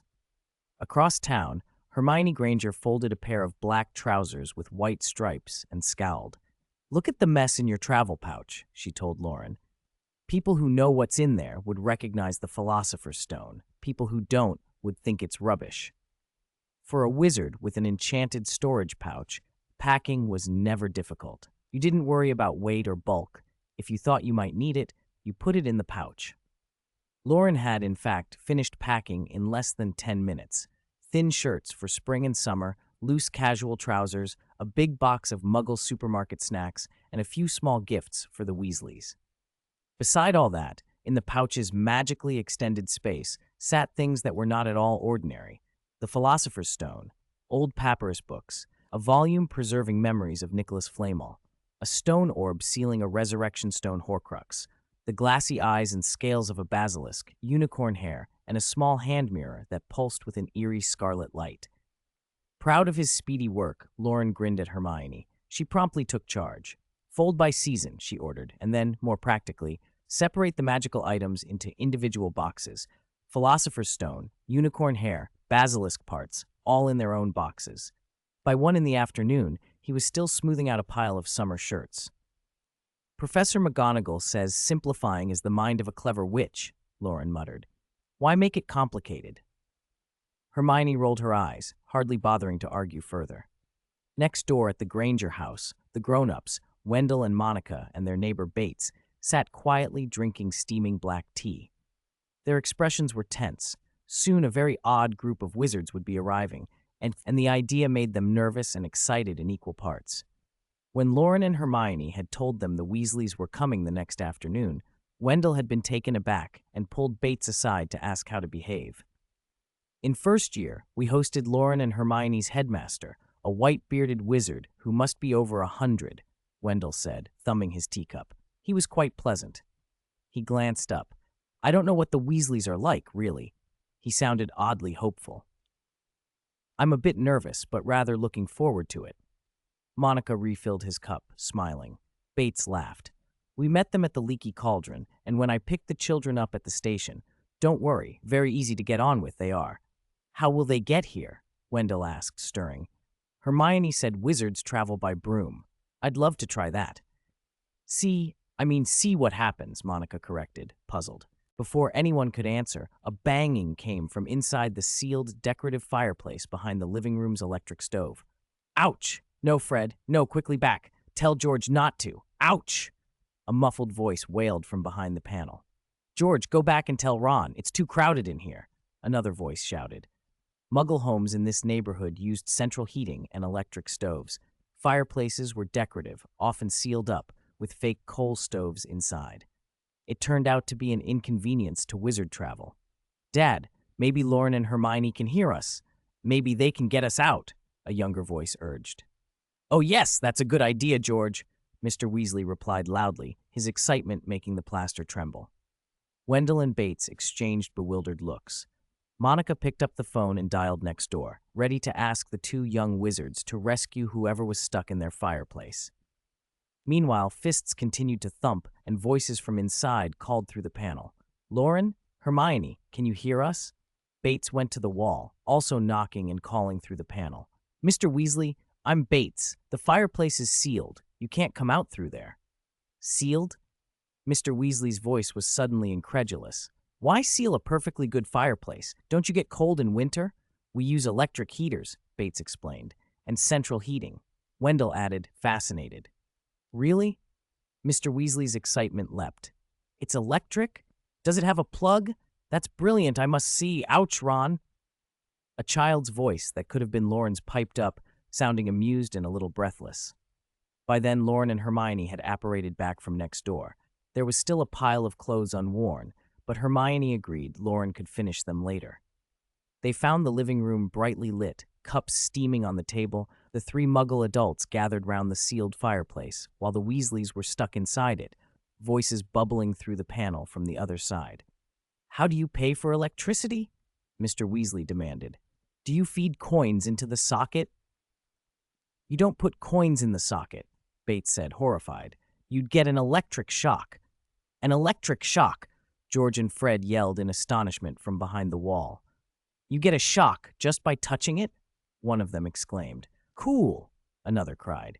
You have to use paper money, right? Someone guessed. Silence fell for a moment as the Muggles stared at the plaster, and the plaster, for once, seemed to be staring back. 415. Visit the burrow. Loren was very good at Transfiguration. Thanks to the leftover magic from all the earlier commotion, he had no trouble opening the sealed panel in the fireplace and releasing Mr. Weasley and his son, who had been stacked inside. Since they might need to return the same way, the fireplace wasn't sealed again right away. There was a little dust, but no thick black soot. Mr. Weasley chuckled as he patted his gray linen coat, wiped his hands on the hem, and, undeterred by a smudge on his cheek, shook hands with Grandpa Bates before offering his hand to Wendell. You must be Mr. Granger. A pleasure to meet you. I'm Arthur Weasley. We met once at the Leaky Cauldron. It's a pleasure to meet you, Mr. Weasley. Wendell shook his hand with an eager, almost businesslike enthusiasm, as if a friendly patient promising an expensive operation had walked in. This is my wife, Monica. Pleased to meet you, Mrs. Granger. Hello, Mr. Weasley. Monica smiled calmly and gracefully. I'm terribly sorry you got stuck in the fireplace. Oh no, I should be apologizing. Mr. Weasley glanced back at the open hearth. It's entirely my fault. Never thought we'd make it to our destination and then not be able to get out. He leaned closer to examine the wires and the sockets beside the fireplace. You know, I took the liberty of connecting your fireplace to the Flu network. Strictly speaking, Muggle fireplaces shouldn't be connected, but I know someone in the Flu network management who helped me. Don't worry, it's only for this afternoon. We'll put it right before we go. Network, like the internet, only more magical. Wendell said, surprised. Seeing his interest, Bates guided him over. Look, here's the socket. The wires go to the outdoor distribution box, and that connects to the power station. That's how electricity is transmitted. What a wonderful idea. Compared to that, I think it's even more amazing that you can move through fireplaces. How does it actually work? Usually, you light a fire in the fireplace, take a pinch of flue powder, step into the flames, and call out your destination. Is that an electric stove? Can you boil water with it? Yes. Wendell seized the chance to explain. When current passes through resistance, it generates heat. While the fathers lost themselves in an earnest Muggle-versing wizard technical discussion, the children were left to their own devices. Ron felt a little embarrassed. Listening to Loren's teasing smile, he could only spread his hands helplessly. Looks like Hermione has a troublesome dad, too. They could talk for days, George and Fred agreed. The Weasley twins winked at Monica and chirped in delighted unison. Pleased to meet you, Mrs. Granger. I'm George, George Weasley. I'm Fred, Fred Weasley. Ron hurried to add, I'm Ron, Ron Weasley. Monica, amused by their theatrical introductions, shook their hands in mock solemnity. Hello to the three Weasley brothers. The twins beamed. This lady treated them like grown-ups. Fred said proudly, Oh, you might not know, but it's not just the three of us. George nodded. Yes, we've got three older brothers and a sister. Ron, meanwhile, was blushing so hard his face almost matched his hair. Monica commented kindly, Your mother must be a gentle but very strong woman. Gentle is debatable, came a modest murmur, but she is definitely strong. On one side, Muggle electricity and the Floo network were being compared in earnest academic tones. On the other, a lively family conversation crackled with laughter. Loren and Hermione stood quietly by the fireplace, exchanging glances that said everything without words, feeling a little like outsiders in the bustle. For the next hour, the normally quiet Granger house was improbably lively. Loren went next door to get drinks for his classmates, while Monica prepared hot tea for the men engrossed in discussion. Arthur, fascinated by all the electrical appliances, lingered long in front of the television and VCR. When the images flickered onto the screen and sound came from the little metal box, he looked as astonished as a Muggle seeing real magic. Monica chatted with George and Fred about life in a big family. The twins took to cola at once. The tiny bubbles prickled their tongues pleasantly and made them grin. Ron savored his drink, glancing at the neat floors, harmonious paint, reflective tiles, and the sense of space. He thought Muggle homes could be much nicer than many wizard houses and couldn't understand why some purebloods looked down on Muggles.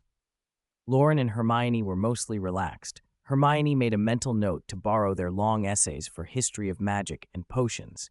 The cheerful chaos went on until the sun set in a blaze of crimson outside. Bates glanced at the wall clock and cut off Wendell's explanation of electromagnetic principles. It's nearly 5. Let's go out to dinner. Arthur can see our restaurant. That sounds lovely. Arthur's cheer faltered when he saw the time. His eyes flew wide and he stood up, muttering, Oh no, I've been talking and... Oh, I forgot. I have to pick Harry up from the Dursleys.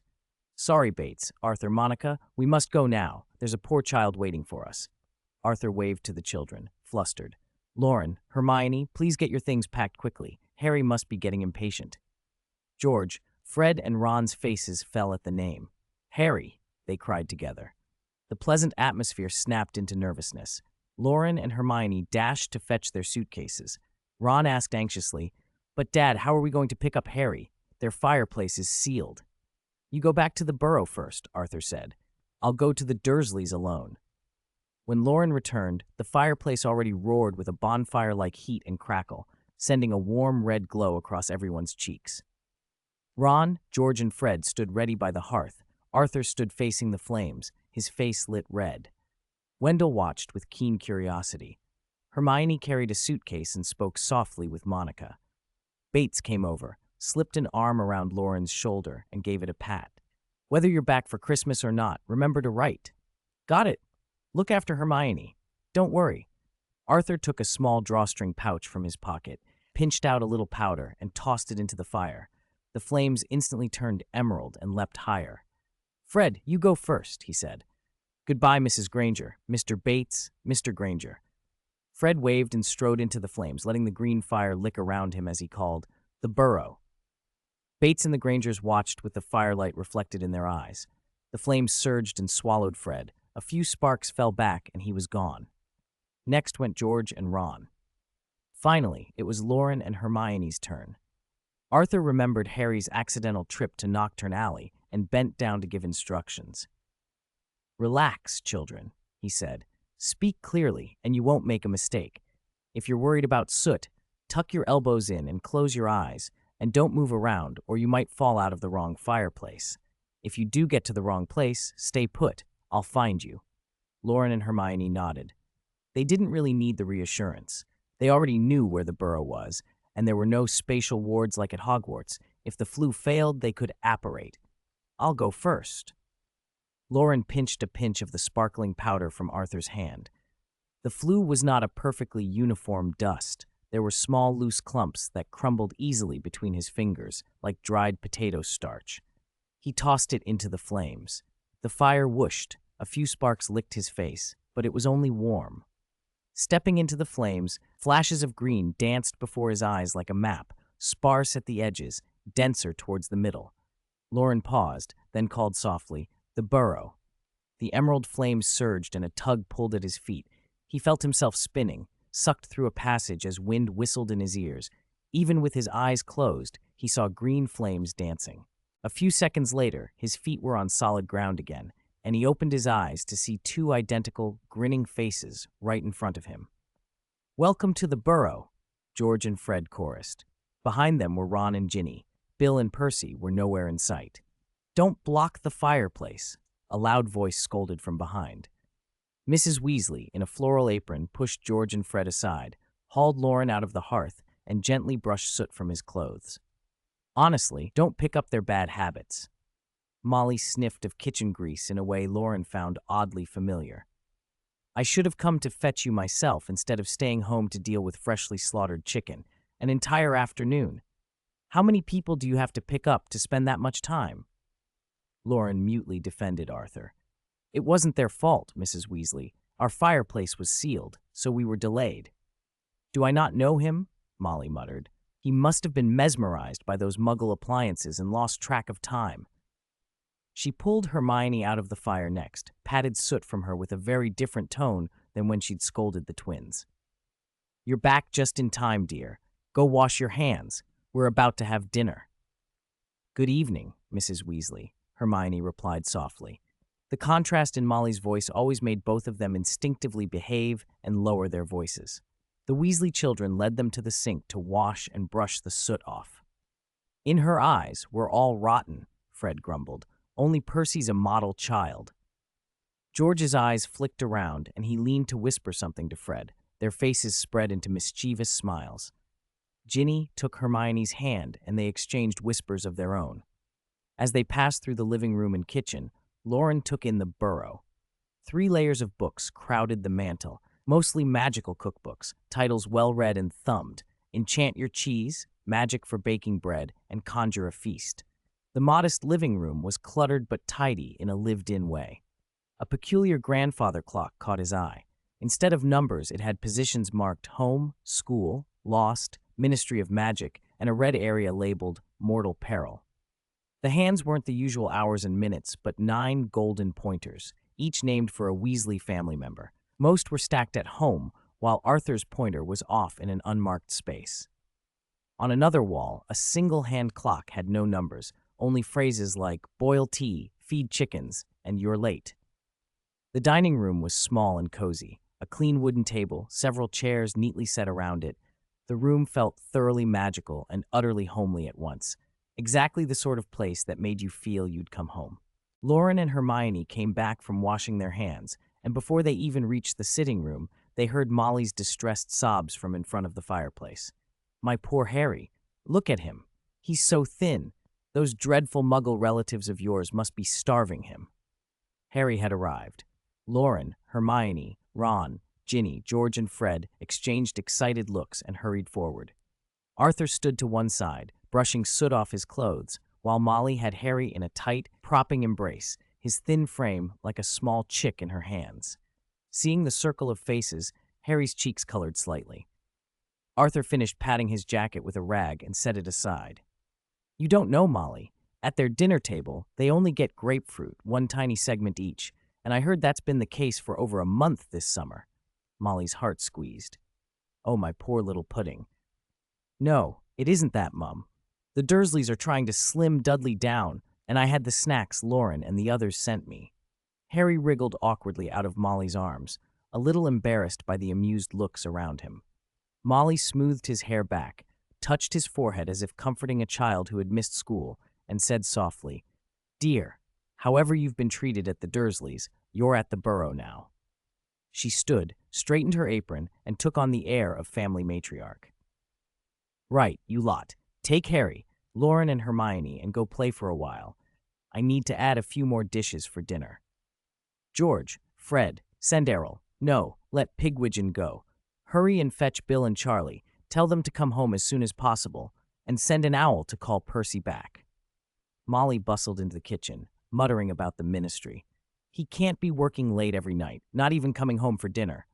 Arthur ducked into the narrow kitchen to join her. George and Fred sighed and went upstairs to write quick notes. Harry edged over to the others and, in a low voice, asked, Percy really likes his job, doesn't he? Likes it? Ron sighed. If Dad didn't drag him home, he wouldn't come back. He's a complete workaholic.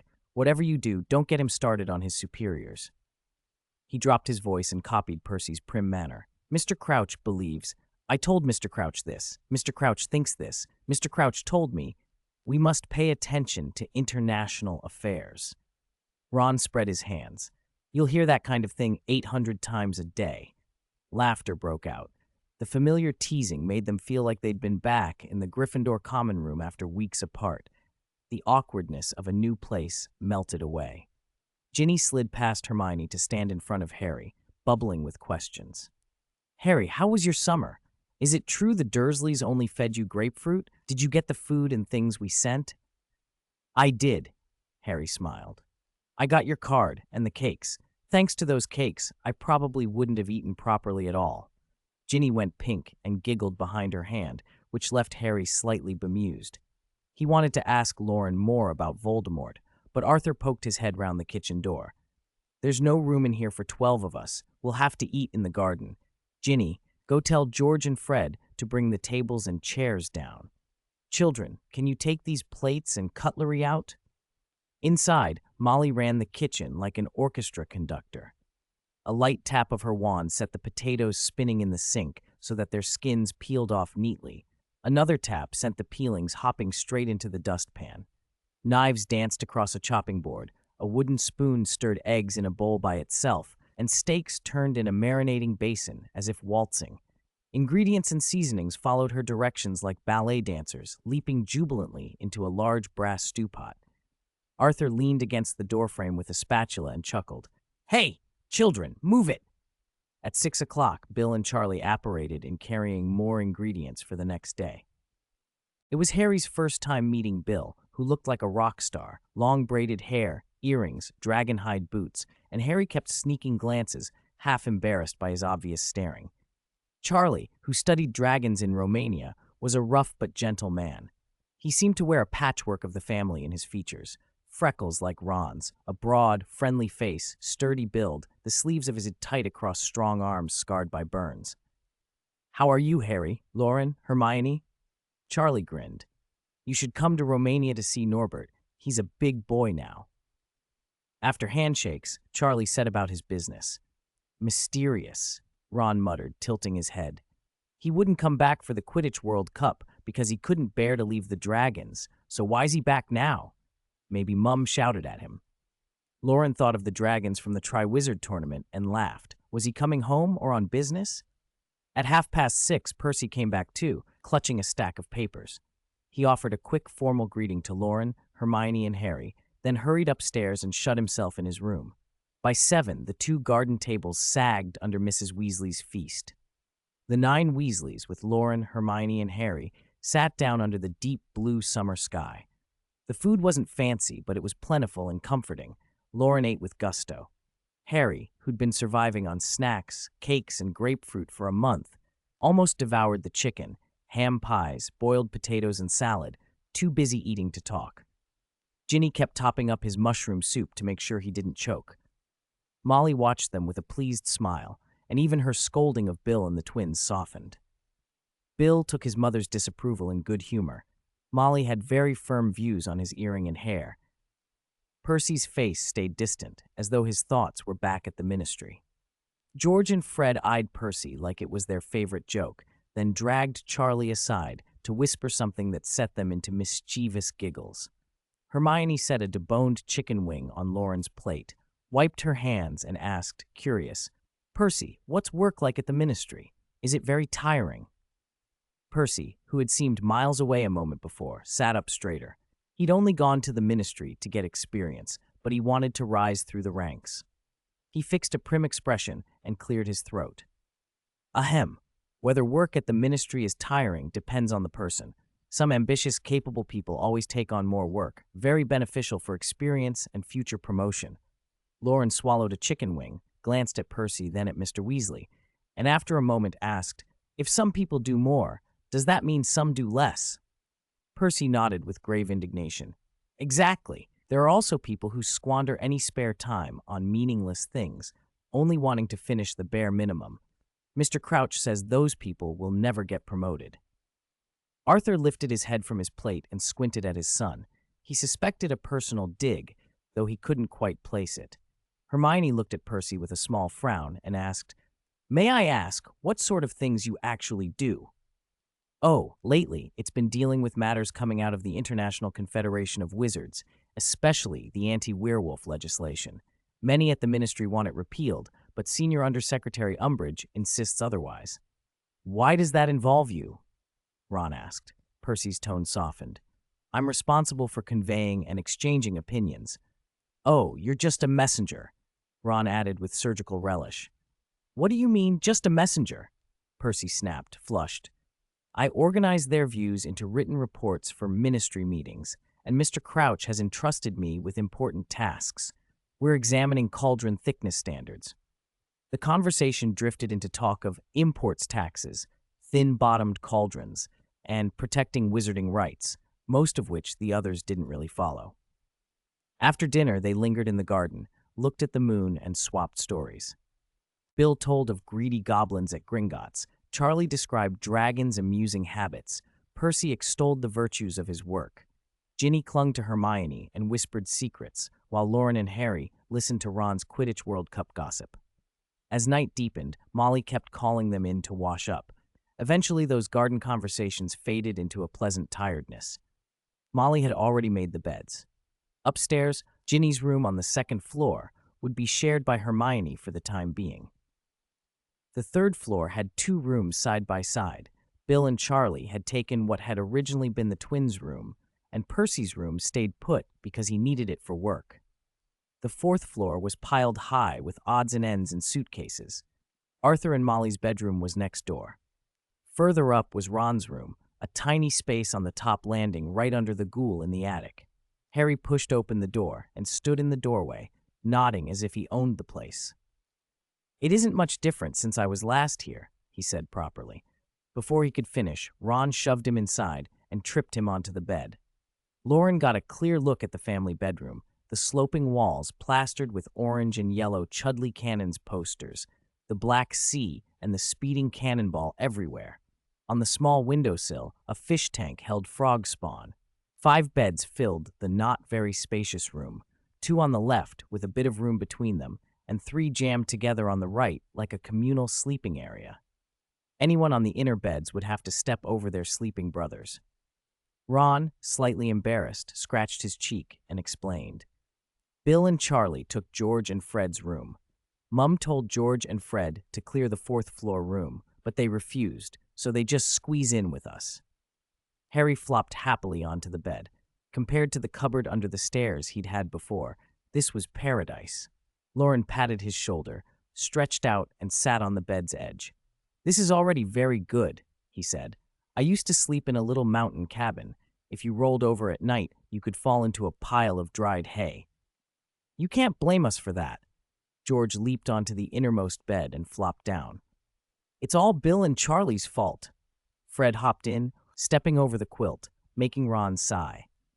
He poked the indentation in the quilt and complained dramatically, "Why is it like this? I want the inner spot." "Too bad," George sang back. "There's a terrible secret here, little Ronnie," Fred teased. The twins' back and forth drove Ron nearly mad.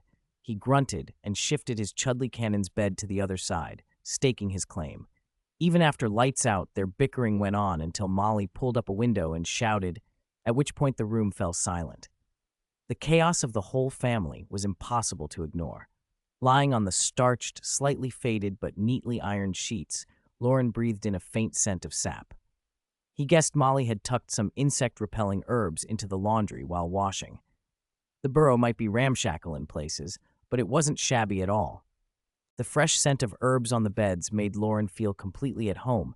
He slept the whole night through, dreamless and sound.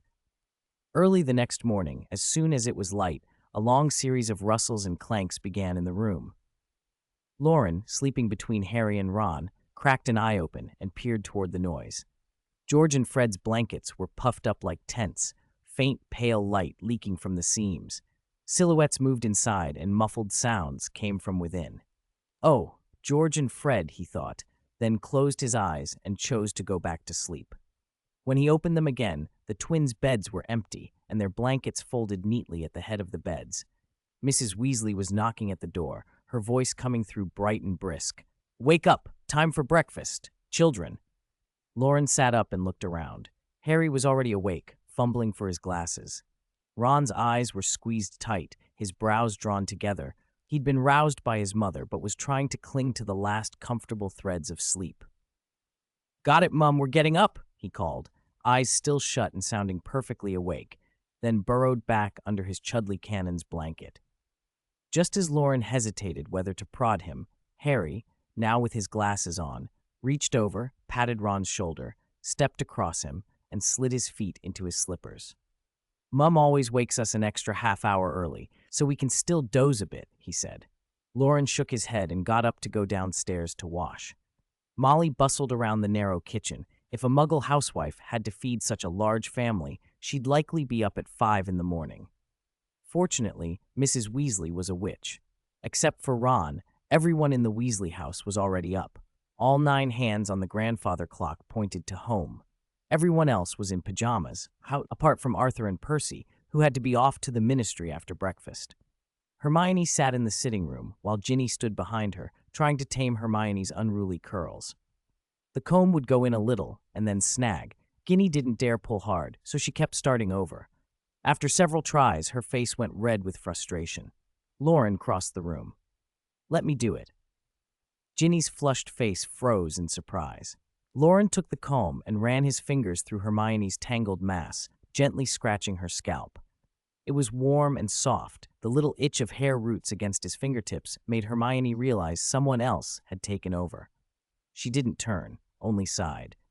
"Try not to break too much hair. Don't make Mrs. Weasley have to clean up after us." "Are you looking down on me?" Loren said and started to comb. When he hit a stubborn tangle, he didn't yank as he used to. He thought, and a faint trickle of magic flowed from his fingertips, so the comb slid through. After a few strokes, her hair smoothed. He took a hair tie from the table and pulled it into a neat ponytail. Loren tapped her shoulder and clicked his tongue. "How's that, Miss Granger? Service fee plus tip, only 100 galleons." Hermione peered into a small round mirror and couldn't suppress a pleased smile. "Last time you broke half my hair, and I didn't even ask for compensation, and now you're charging me? Consider this payment for the last time. Next time I'll charge you properly. Next time counts as compensation too. Then the time after that. Nope, for every strand you broke, you get 1 free combing. You're still half asleep, aren't you?" Ginny watched them from the side, quiet, watching Hermione admire the ponytail and Loren fuss with her hair, then listening to Harry argue with Charlie about whether Bulgaria would win the Quidditch World Cup. Her expression was complicated. Could she still follow Hermione's relationship advice from last night? Everything felt different now. By the time Ron stumbled downstairs, relying on muscle memory, Molly had spread breakfast on the table. Freshly sliced scones, slightly charred bacon, sausages, eggs, milk, cherry jam, and leftover mushroom soup from the night before. This was Weasley breakfast. Molly, convinced Harry had been mistreated by his Muggle relatives for a month, had paid special attention to his plate. After he'd finished a normal portion, she piled 8 more sausages and 3 poached eggs on it. By the end of the meal, Harry's head felt pleasantly fuzzy from being so full. Bill's hair, still unbraided and even more conspicuous with that odd earring, worried Molly, who kept up the nagging from the night before. And that earring looks like a long tooth. Really, Bill, what do they at the bank say? Mum, most people at the bank are goblins. They're mad jealous of my hair. I'm talking about wizard folk, Molly said. Bill shrugged. People at the bank don't mind my hair or clothes, as long as I can break curses and find treasure. But your hair is a mess, dear, Molly fretted, fingers lingering on her wand. I've learned so many beautiful hairstyles from books. I really wish you'd let me trim it. Stop using those old hairstyle books from decades ago, Ginny snapped suddenly. Compared to Professor Dumbledore's hair, this isn't long at all. Molly glared and Ginny lowered her chin. After Percy bundled Arthur out the door to the ministry, Molly started bustling everyone out. Chase the goblins off the lawn, then you lot can play on Stoatshed Hill. Harry dashed out, eager to hunt goblins. Bill and Charlie ambled after him. Ginny dragged Hermione along. Girls, it seemed, always had endless things to say. She always has endless chores on her mind, George sighed. A few days off and she'd start breaking out in hives, Fred added with a mock groan, glancing around before pulling Loren in close. He produced a toffee from his pocket with a flourish. Look what we've got. Loren peered at the wrapper, recognizing some potion ingredients. Horned melon pulp, fly agaric, you know poo? You made these? That's right, you know poo, Fred crowed. The recipe you gave us at first was too expensive for large batches and took ages, so we swapped ingredients and streamlined the process. George leaned in, excited. All summer, we've been trying to find test subjects. They exchanged a look and snickered.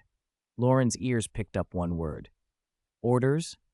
Fred craned his neck to check the staircase so their mother wouldn't suddenly appear, then lowered his voice. Remember how we wanted that blithering Lockhart to put up a loan guarantee? Loren nodded. The twins had long wanted their own joke shop. Opening a shop needs a lot of money. We decided to sell by Owl-first to save up, George said. The profit's better than expected.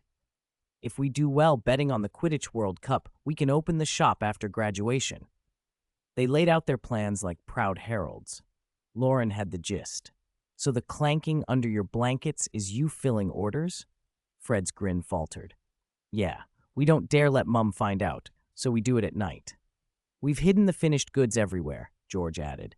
In our old room on the 3rd floor, under our beds, under the base of the grandfather clock, in Dad's shed, even behind the telly. Fred glanced upstairs again and whispered, I'm terrified every time Mum cleans. Orders are increasing, so it's only a matter of time before she finds out. George's face fell. When she does, she'll throw everything out. Probably throw us out, too. Loren thought of the later years, remembered the shop they did eventually open, and the horrors that followed with Voldemort and war. He considered for a moment. You could stop this for now. If you want to open a shop after graduation, I can lend you the galleons. If you don't want a loan, think of it as an investment. The twins blinked, surprised. George's brow creased. I wanted to ask, how come you and Hermione, young wizards from Muggle families, seem to have so many galleons? Loren spread his hands. In our first year, Hagrid took us to help a unicorn. The unicorn gave me a lot of its hair. I sold it and made several thousand galleons. Fred and George's eyes widened. They looked at Loren in disbelief for a few seconds. Then George shook his head to clear it. We're not here to borrow money. We're here to buy something, Fred said. Buy something? Loren echoed. George nodded. Those extension scales you make. We want some to store ingredients and finish toffees, fake wands. Name your price, Fred said with mock gravity. If it's too expensive, we'll lease them and buy them when the shop opens. Loren smiled, a little helpless. By ministry regulations, private individuals aren't allowed to make spatial storage. Things like the undetectable extension charm are illegal. Selling or leasing them would break the rules. Disappointment crossed their faces.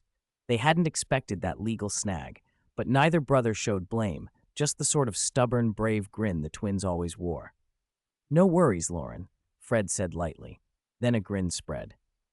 Actually, do we absolutely need those scales? Haven't we done all right hiding things this month? Of course, George puffed up. General George and his soldiers overcome any difficulty.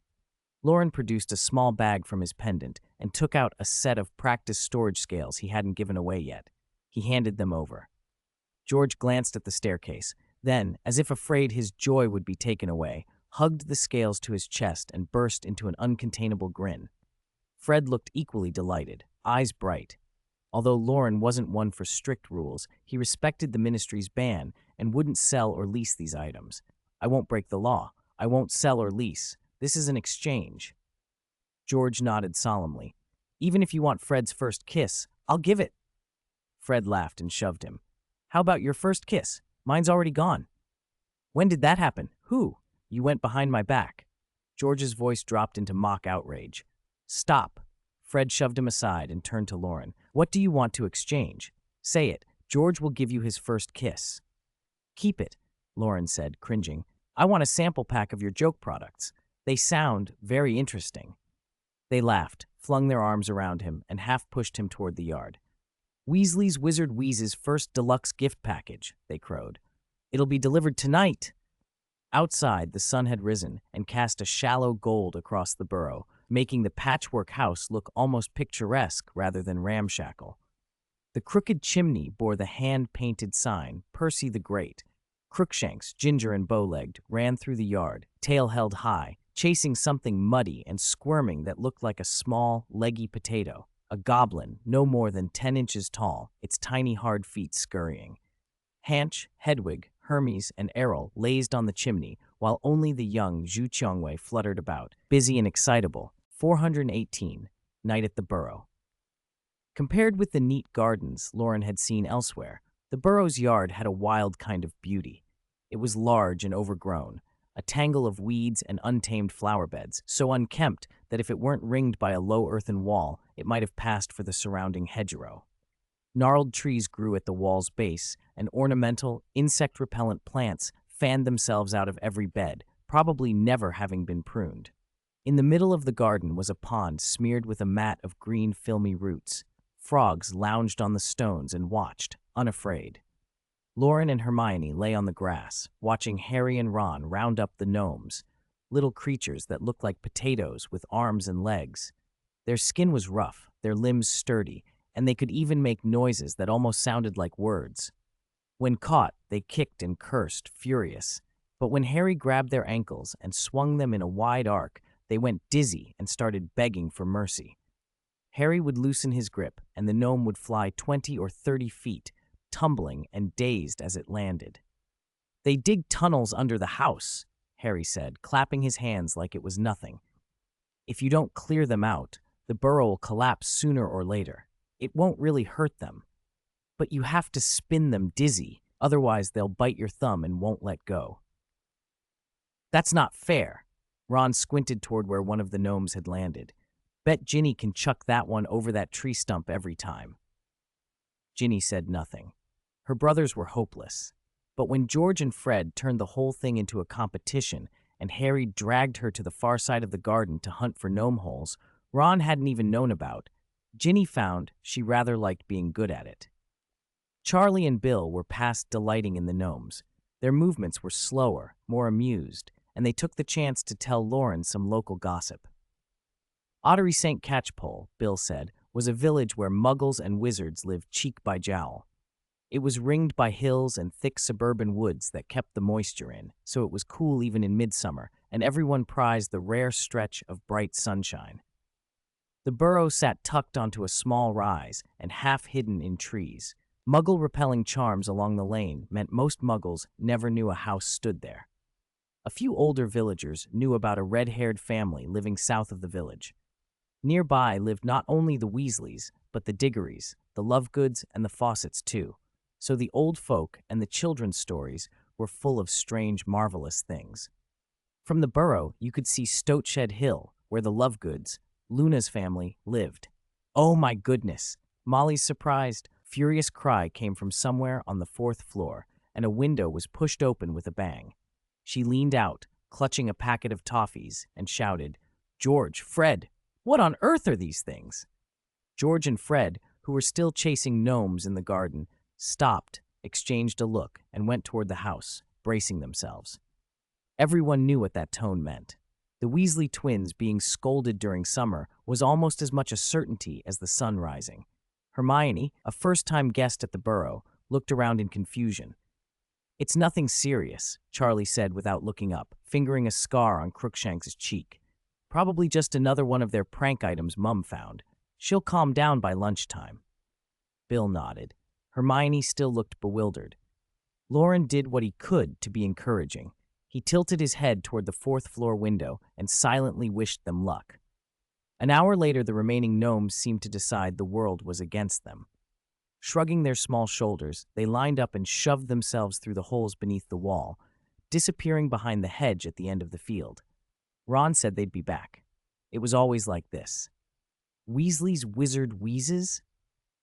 Molly's voice came from downstairs a moment later, cracking with exasperation. "Fake wands? Magic candy?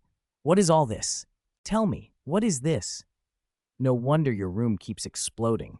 I never knew you were constantly inventing."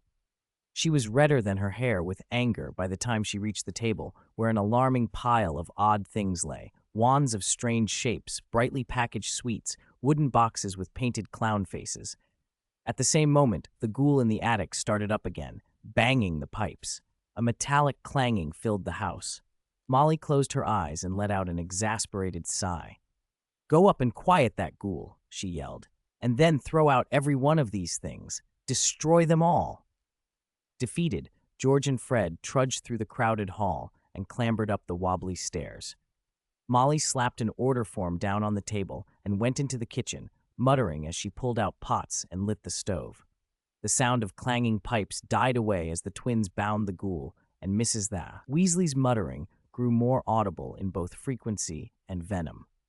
The rest of the family, 7 of them, tiptoed into the kitchen, trying not to attract her attention. "I don't know what they'll be in the end," she grumbled as she heaped a brass stew pot onto the stove. "No ambition, all they do is cause trouble. More owls from Hogwarts complaining about them than about anyone else put together. If they keep on like this, they'll be noticed by the misuse of magic office, and your father will have to answer questions. He could even." She went on, till the list of past mistakes and complaint letters felt longer than the day. Loren watched the twins' luck evaporate and felt a sympathy for them. They'd hoped to hide their latest batch of stock away in the storage scales. Loren had sold them, used them to get ready for customers at Hogwarts, and avoid discovery until after the Quidditch World Cup. Now their stash had been out in the open. He glanced at Hermione. Her lips were pressed together. She looked tense. Ginny clutched her dress, uneasy. Ron and Harry scratched their heads. This wasn't a passing scolding. Mum was really angry. Bill spoke quietly. "You go upstairs and check on George and Fred. Charlie and I will help Mum with lunch." Ron led Ginny and Harry back up, Loren and Hermione following. Once out of earshot, Hermione sighed with relief. "An angry Mrs. Weasley is worse than an angry Professor McGonagall," she said in a small voice. Loren smiled and said nothing, guiding her up the stairs. On the top floor they found the ghoul, a filthy, human-like thing with blurred features and buck teeth, slime clinging to its skin. The twins had wrapped it in strips of cloth and lashed it to a pipe, even gagging it so it couldn't moan or bang. Ron hung back, nervous. "Are you okay?" he asked tentatively. George finished knotting a strip and flashed a grin. "Oh, my dear little Ronnie, we're not the sort who'd cry over a small setback, are we? We're not squeamish about spiders either," Fred added, giving the ropes a tug to test them, and both brothers laughed. Later, when midnight slipped close and the house was quieter, George and Fred lay on their joined beds feeling gloomy. Just yesterday, they'd been bright with plans, checking order forms, arranging how to expand after buying the storage scales from Loren, deciding how much stock to take to Hogwarts next term. If they'd managed to sell a batch before the Quidditch World Cup final, it would have set them up nicely. Now Mum had confiscated the lot. Her words still rang in their ears. "They're not stupid. They just use their cleverness in the wrong way. Unless they pull themselves together, they'll be in big trouble." More owls have flown from Hogwarts to complain about them than about anyone else combined. If they keep this up, the misuse of magic office will be on their tail. Your father will have to answer for it. I don't know where we went wrong raising them. It's been like this for years, one mishap after another, and they never listen. Fred and George listened, grim but not defeated. When Loren asked quietly, "Are you still going to do business?" they weren't surprised he'd stayed up. He had helped them before. He knew their dream. After a second, George sat up and grinned. "Loren, consider yourself our most valued customer. From now on, you'll get a free sample of every product." Fred hauled himself up too. "You'll be proud of this someday." Loren was relieved and a little amused. He swung his legs out of bed, stepped over the sleeping Ron, and said, "May your dreams come true. I'm off to the loo." "Remember this day," George called after him. "The day the new Weasley's Wizard Wheezes was born," Fred drawled. Loren walked the narrow, moonlit corridor toward the washroom, thinking of Mrs. Weasley's ceaseless complaining, part irritation, part worry, part self-reproach. From the moment she'd found the order forms, she'd replayed every mistake, every complaint, and every warning. After Mr. and Mrs. Weasley sat down to dinner, the table had turned into a sort of court, with Arthur sometimes playing defense and sometimes egging on the judgment, which only made Molly more exasperated. It was, Loren thought, a normal family argument. A mother wanted her sons to take a safe, steady path so they wouldn't struggle for a living. The twins wanted to make a life doing something they loved. Both had good intentions.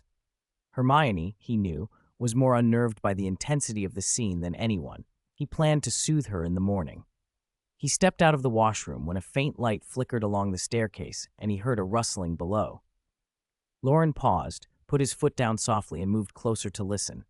The sound of the rustling grew, and with it the house's other noises, a distant chair scraping, a whisper of voices. Loren eased toward the stairhead, curious but careful. The scene cut then, as if a page turned.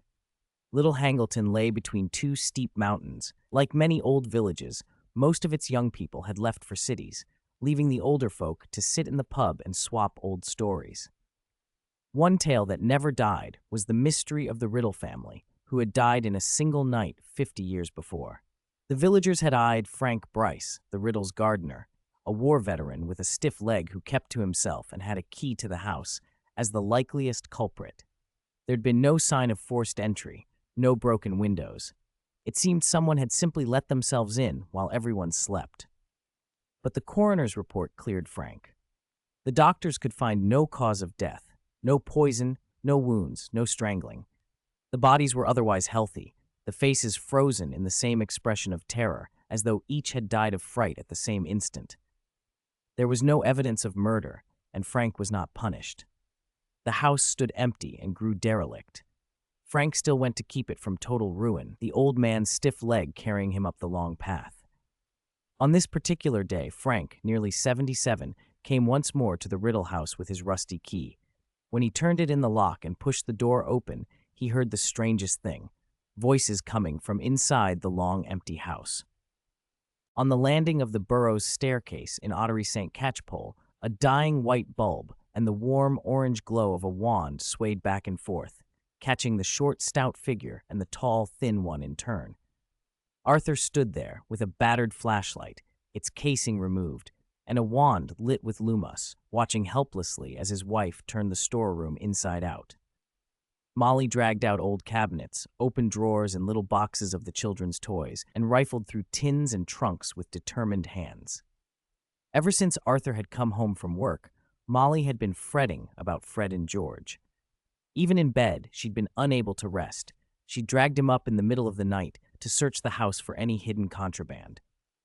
Seeing Molly reach deeper into the storeroom, about to uncover a power strip he'd stashed away, Arthur grabbed her hand. "Oh, my mollywobbles, there's no need to be so serious," he said earnestly. "I've seen what they've made. It doesn't break the ministry's rules, and I'll say this for them, they've used their potions and charms knowledge wisely." "I don't care if they use it wisely," Molly snapped, a little agitated. "I want them to learn properly and apply that on their exams. Have you seen their OWL results? The two of them together don't even come close to Percy." Arthur wisely fell silent. I can picture them in a few years, he murmured. Like the sort who'd get shunned down at Borgin and Burke's. Bad grades, odd, always fiddling with things that make people suspicious. Molly dabbed at her eyes, her voice shaky. They'll regret it then. No one will want to hire them, and they'll be forced to hawk junk for a living. She stopped, startled. Who's up there? It's me, came a muffled voice from the stairwell. I'm sorry, Mr. and Mrs. Weasley. I just came out to use the loo. I wasn't eavesdropping on purpose. Oh, Loren. Molly straightened and hurried to hide behind Arthur, wiping the moisture from her eyes. Arthur trained the flashlight toward the stair and raised his voice. It's all right, Loren. Go back to bed. Please wait, Molly said, calming herself. She hesitated a moment, then, as if gathering courage, asked, I wanted to ask you about George and Fred at school. Loren padded down the stairs, coming to stand before them. Molly looked suddenly unsure of herself. The fierce authority that usually belonged to the Weasley matriarch had been replaced by something softer, uncertain. She knelt and peered up at Loren. Tell me, did they ever sell these odd inventions at school? They've shown interesting things sometimes, Loren answered, but they never actually sold them there. Molly breathed out in relief, then pressed on. Do they cause trouble at school? Do they annoy the professors? No, not in that way. Loren regarded the older woman kindly. Mrs. Weasley, Percy has already left school, but Ron and Ginny are still there. Don't they tell you about what happens? Arthur and Molly exchanged a glance and thought it over. The children talked now and then about school, usually to complain about George and Fred's pranks, especially when Ron was the target. Yes, there had been rule-breaking, losing house points, getting detention from Professor McGonagall, and a few scraped skirmishes. But there had been no catastrophic mistakes. Molly tried to summon her usual criticisms, but when she looked into the boy's calm eyes, the sharp words wouldn't come. Mrs. Weasley, Loren said softly, this afternoon you kept saying they had no ambition. What kind of ambition do you expect of them? Molly blinked, taken aback, then answered without thinking. I want them to work hard, to qualify, and to get steady jobs, like Bill and Charlie. Not like Charlie. Raising dragons isn't exactly sensible. Arthur interrupted. Earn enough galleons, buy a respectable house, get married, have children, settle down, maybe even get a house elf, right? Loren finished the unspoken picture for her. Arthur tilted his head, frowning as if imagining such a life. Molly frowned too. The picture matched, but something in it felt hollow. She tried to put the thought into words and finally said, sullenly, it doesn't have to be a respectable house, and we don't need a house elf. Loren's voice was gentle. They could find a place they like and build their home, brick by brick, even from a pigsty. They wouldn't need a house elf. They could learn to cook from a household magic book, to mend and knit and make a life with their own hands, couldn't they? For a long moment, Arthur and Molly were silent. The life Loren described was theirs. Years of building the burrow, adding on rooms as the family grew, scraping together galleons without dealing in anything tawdry. The Weasleys were an old, pure-blood family that had declined partly because they avoided dirty, calculating business. Arthur's fascination with Muggles had begun in his parents' generation and only made other purebloods look down on them more. Molly's own Prewett family had been decimated in the First Wizarding War. Her brothers had been ambushed and killed. 2 declining families had joined, and relatives had whispered about the match and the state of the burrow. The burrow had started as nothing more than a pigsty. Arthur had built onto it, and as children multiplied, the house had grown upward and outward. Decades had passed almost without them noticing. Do you find it hard? Loren asked quietly. Do you ever regret your choice back then? Arthur looked at Molly. Loren turned and began to climb the creaky stairs, his footsteps light but the old boards still protesting. I don't know if George and Fred's wheezes will ever make them rich, he said over his shoulder. But even if they build their business slowly, brick by brick, year by year, if they're happy, then that's something, isn't it? The creaking faded into the night. Arthur's flashlight had failed at some point, leaving only the dim point of Lumos on his wand. Molly's eyes reflected tiny sparks from that light. The couple stayed in the doorway until the moon rose over the treetops outside. Then Molly took a step down the stairs, away from the bedroom. Molly? Arthur asked, surprised. Where are you going at this hour? To sort and pack the rubbish for tomorrow, she called back. I put their strange things in a separate bag. They shouldn't get mixed with the kitchen rubbish, and even if they're dirty, I can wash them clean. Wait for me, Molly. Arthur shook the flashlight. The bulb flickered once and died, never to light again. He muttered, The battery's gone. Blast it. I should have asked Loren how to fix these batteries. He patted the dead torch and hurried after her. Luckily, Molly always sorted carefully. The bag of fake wands, Tauntaun toffees, and other novelties were wrapped up in a paper bag and kept separate from the food waste, all intact. Far away, at the Riddle house on the hill outside Little Hangleton, a different light glowed in a long sealed room on the second floor.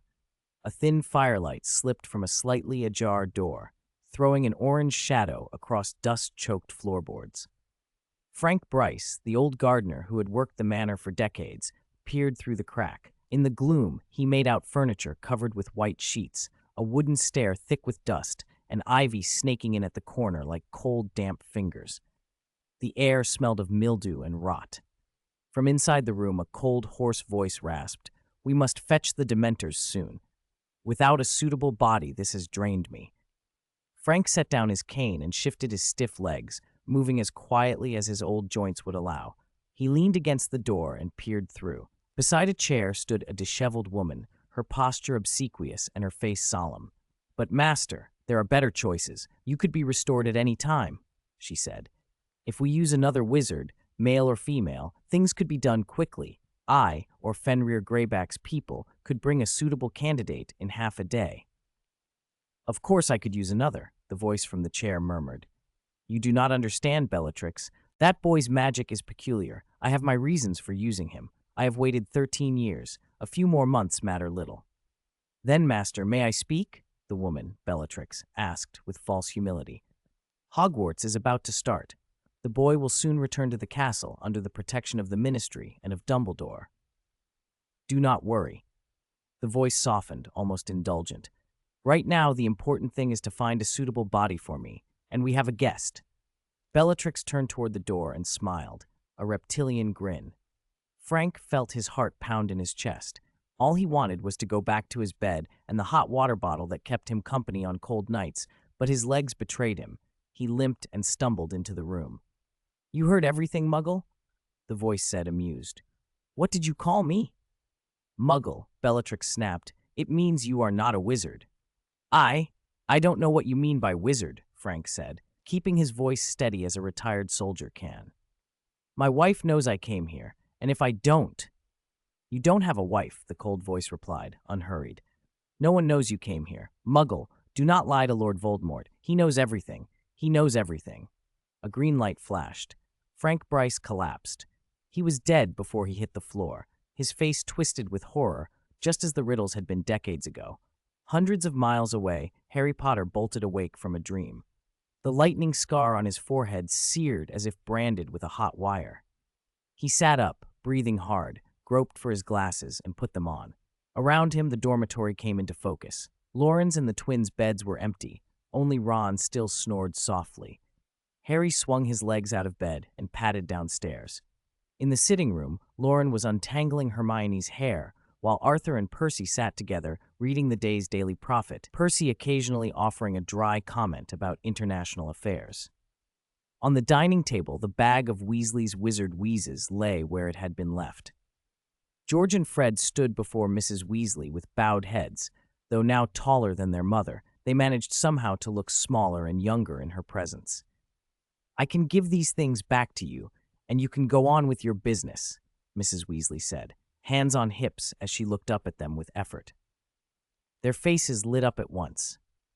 But you must promise not to cause trouble with these, she went on, and you must have your father approve them. If I receive a complaint from Professor McGonagall because you caused trouble at school, you are not to make these things again until you graduate. George and Fred's eyes went wide. Joy spread across their faces, nearly knocking them over. Don't worry, George crowed. We won't get caught by McGonagall. Molly, they were met with a glare. Mate, but they paid it little mind, each kissing their mother's cheek and then throwing up their hands in unison. Hooray, Mum! Don't think that means I'm going to be lenient. Molly tried to look stern, but the corners of her mouth betrayed her. Harry watched them and couldn't help laughing. Even the ache from his scar eased a little as the warm, noisy family life of the burrow continued around him. The burrow's garden. The early August sun was bright, but the heat of midsummer was softened by the surrounding hills and woods, so it felt pleasantly warm on the skin. Charlie leaned against a rock by the pond, absently flipping through the Daily Prophet's analyses and predictions for the Quidditch finals. Every time he read about Britain's teams being trounced, he couldn't help but grumble. This is truly a disgrace. What's that? Fred looked up. He and George were deep in a discussion about improving their joke shop charms. This year's Quidditch World Cup, our teams are a joke. Charlie made a face. England got beaten by Transylvania, 390-10. Wales lost to Uganda. Scotland were utterly trounced by Luxembourg. It's embarrassing. George waved a hand. That was a month ago, Charlie. Let it go. Exactly, Fred nodded. Look on the bright side. Now they can start preparing for the next World Cup early. And even if they'd made it through, they'd have been knocked out by Ireland. Ireland's lineup this year is ridiculous. They beat Peru in the semis. You think Ireland will win it? George asked. Obviously. But Bulgaria's got Victor Krum. Krum's brilliant, but he's one player. Ireland's got a whole team of brilliant players. The brothers were at that point where both sides were utterly convinced, and the argument escalated like two charging bulls. Charlie, Fred, and George were soon loudly arguing about who would ultimately take the cup, neither side willing to yield. Not far away, Ron glanced around the garden to make sure the household was distracted, then leaned close to Harry. You said your scar acted up again. You dreamed Voldemort killed a muggle? Loren and Hermione looked up and fell silent to listen. Harry nodded. Yes, in a very old house. Like before, he seemed to be planning something against me, but I couldn't hear any details. Did Dumbledore write back? Hermione whispered. You had that dream before. It's been days. No news. Harry sounded a little bitter. Maybe Dumbledore thinks I'm just a child and doesn't need to know everything. Loren studied him and said quietly, Did you practice occlumency during the holidays? It's not a charm. Harry froze, then opened his mouth, but no words came. Loren's voice was gentle. I think that's why Dumbledore hasn't replied. If you can see things about Voldemort, he may be able to see things about you. Now that you know Voldemort is plotting against you, Dumbledore will be even less likely to tell you everything. Harry's brow furrowed. Occlumency. He didn't like the idea that he couldn't learn it. He would start practicing this afternoon. It was good Loren and Hermione were here. They could help teach him. Charlie, seeing his brothers getting the better of him in argument, tried another tactic. He cupped his hands and called across the garden, Harry, Ron, tell me, who'll win, Ireland or Bulgaria? Ron couldn't sit still. He sprang to his feet, grabbed Harry, and dragged him along.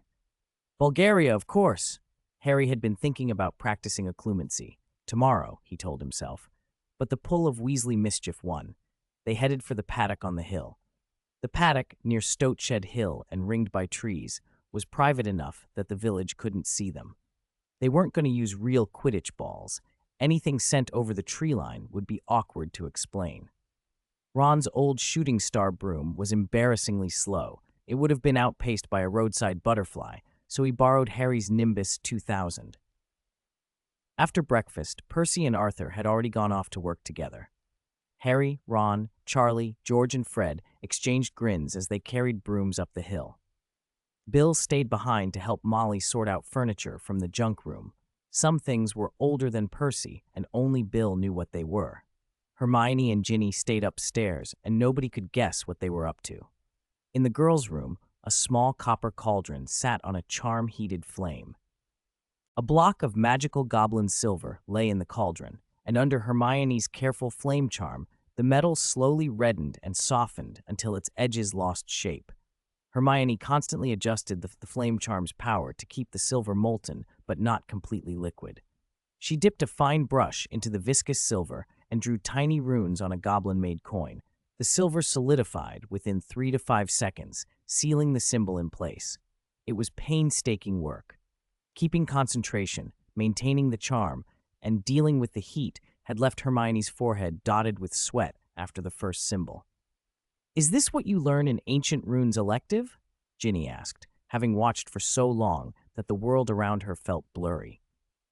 Not just ancient runes, Hermione answered without taking her eyes off the coin. A bit of alchemy and charms, too. She inhaled lightly, hands steady, and completed another tiny symbol before the silver in the cauldron cooled again and she had to reheat it. She smiled briefly. I'm making something for Loren. Ginny blinked rapidly, still slightly dazzled from staring into the glow. Aren't you studying this for Loren's birthday? Hermione set the brush down for a fraction of a second. He celebrated my birthday the first year he was at Hogwarts. I don't know how he found out back then. It's just, I know how to do this, so I can use it to make a gift. She picked the brush up and began work again. A gift isn't special because of the thing itself, but because of the thought put into it. Ginny thought about all the cards and little things she'd been preparing, and about Luna's odd ideas she'd tried to follow. She smiled weakly. Hermione's confidence felt more reliable than most of Luna's suggestions. The coin was a little larger than a galleon, but smaller than Ginny's palm. The runes were impossibly small. Hermione still had a long row of symbols to draw. Ginny shuddered at the thought and leaned closer, fascinated, now able to see the symbols clearly again. Outside, under a tree in the garden, Loren lounged with his back against the trunk, a leaf half covering his face to block the sun. He had been thinking over Harry's dream. His distant memories didn't reveal much.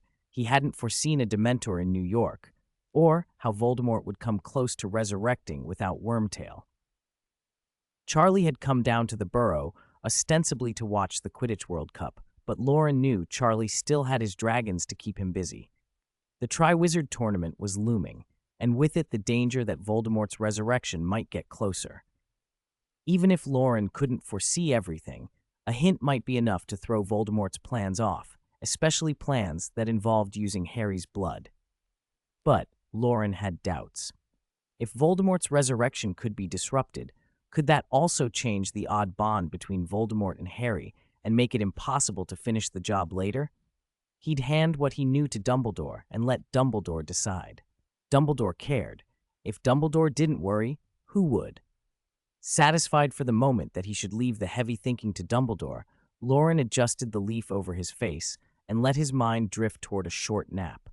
Sunlight dappled the lawn when a flash of magical light caught Loren's eye, and a sudden bang shook the burrow. The whole house trembled. A window on the fourth-floor junk room slammed open from the inside, and Mrs. Weasley's head appeared, apron on, face a portrait of fury. "George, Fred, just because I let you tinker with things doesn't mean you can blow up the house." Loren sat up, the leaf falling away. He met Mrs. Weasley's scowl and felt something like guilt and amusement both. He called out mildly, "They went to play Quidditch on the hill. They're not home." Molly's expression shifted into puzzlement. "Not home? Then who?" "Sorry, it was us," came a small, contrite voice. The girls' bedroom window on the second floor popped open, and Hermione and Ginny peered out, with smudges of black ash on their cheeks and hair. They looked sheepish and a bit ridiculous.